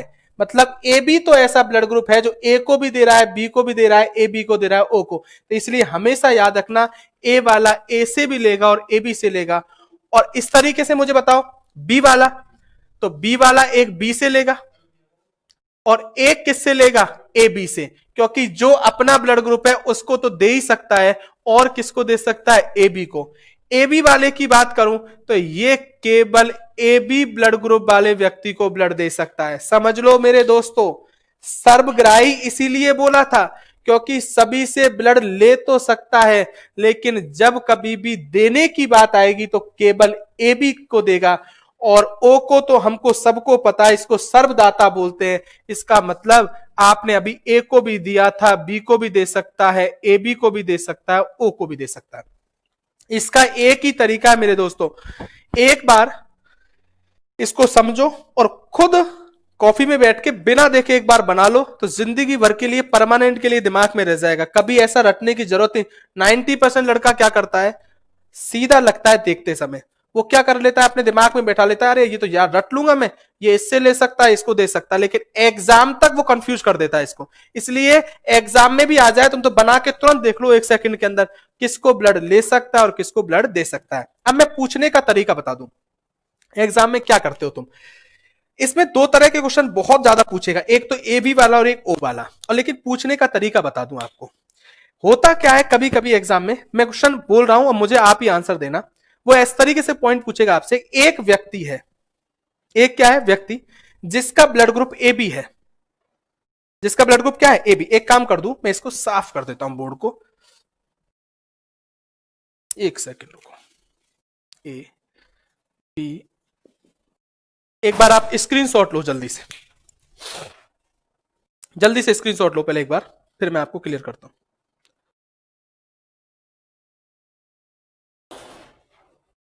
स्क्रीनशॉट ले लो, ठीक है मेरे दोस्तों, बहुत काम की चीज है, जल्दी से स्क्रीनशॉट ले लो।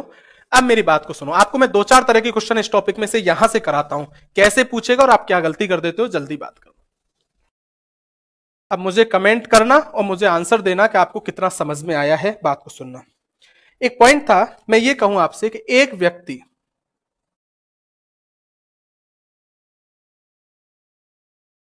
जिसका ब्लड ग्रुप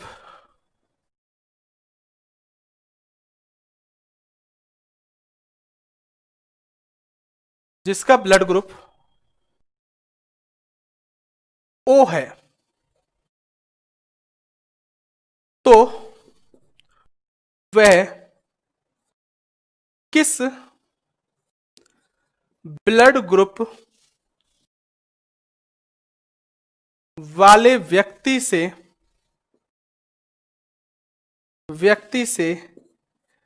ब्लड ले सकता है, आंसर दो जल्दी मुझे। और क्या गलती करते हो वो भी बता दो एग्जाम में, जल्दी मुझे आंसर दो। मैंने पूरा पॉइंट इसलिए लिख दिया है ना, एक व्यक्ति जिसका ब्लड ग्रुप ओ है, तो बताओ वह किस ब्लड ग्रुप वाले व्यक्ति से ब्लड ले सकता है, आंसर दो जल्दी। आप उस सारणी को नहीं देखोगे, आप तो डायरेक्ट आपके जितना समझ में आया उससे आप बताओ।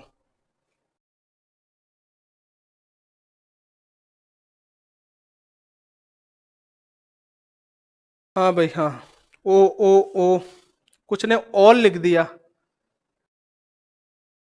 ओ ओ ओ, ठीक है मेरे दोस्तों, सबको समझ में आ गया। देखो इस बात को सुनना, बिल्कुल आपने सारणी बनाई और आपको पता है कि इसका आंसर क्या जाएगा, तो हमको सबको पता है कि वो किससे ब्लड ले सकता है, ओ से। लेकिन एग्जाम में क्या गलती करते हो मैं आपको बता दूं। अभी आपने टॉपिक पढ़ा है, ठीक है, आप कैमरे के सामने भी हो और आपने अभी बहुत बार 3-3 बार चीजों को बोला है तो हमको याद रहता है, लेकिन एग्जाम में क्या करोगे गलती, वो सुनो।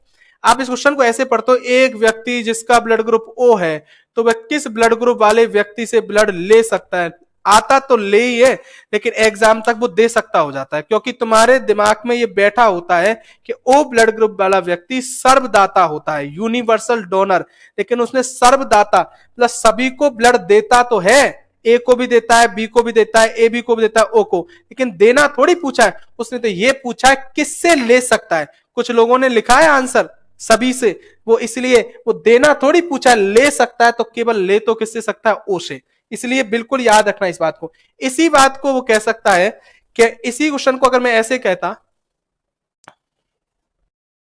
एक व्यक्ति जिसका ब्लड ग्रुप ए बी है, अरे क्या है ए बी, तो बताओ वह व्यक्ति किस वाले ब्लड ग्रुप वाले व्यक्ति से ब्लड ले सकता है, जल्दी बताओ अब मुझे। ये पॉइंट ऐसे होता तो क्या आंसर देते आप? एक व्यक्ति जिसका ब्लड ग्रुप ए बी है, तो बताओ वह किस ब्लड ग्रुप वाले व्यक्ति से ब्लड ले सकता है?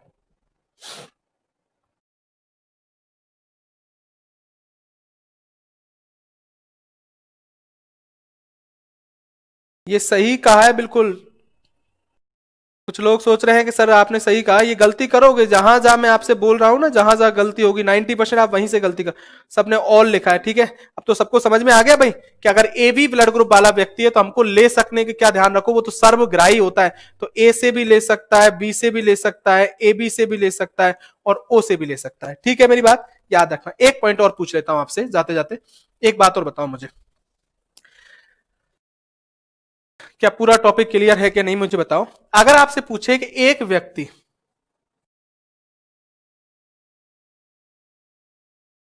जिसके ब्लड के अंदर एंटीजन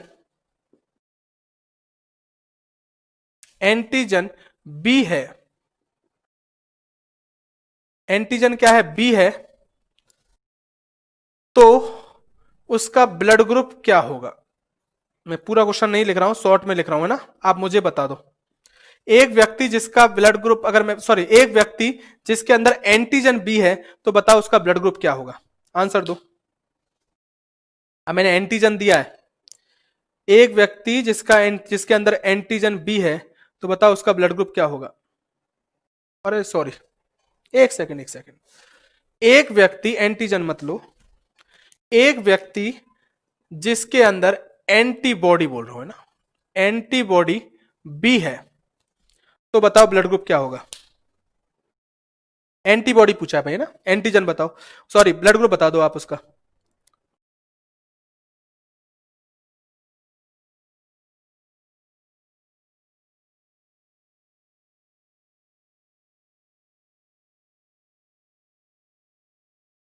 अरे मैंने एंटीबॉडी बी पूछा है कि एंटीबॉडी बी है तो ब्लड ग्रुप बताओ कौन सा होगा, ठीक है। हाँ भाई, पूरा 100% लोगों ने यही लिखा है कि इसका ब्लड ग्रुप क्या होगा? ए। इसका मतलब मैं समझ सकता हूं कि सबको क्लियर रूप से एक एक चीज बात समझ में आ गई होगी। ये ध्यान रख लो भाई। अब लास्ट एंड फाइनल इस टॉपिक का एक पॉइंट बचेगा जो मैं आपको कल की क्लास में लूंगा, और उसका नाम रहेगा आर एच फैक्टर। क्या रहेगा? आर एच फैक्टर, जिसको मैं कल कंप्लीट करा के और ये आपका पूरा टॉपिक कंप्लीट होगा।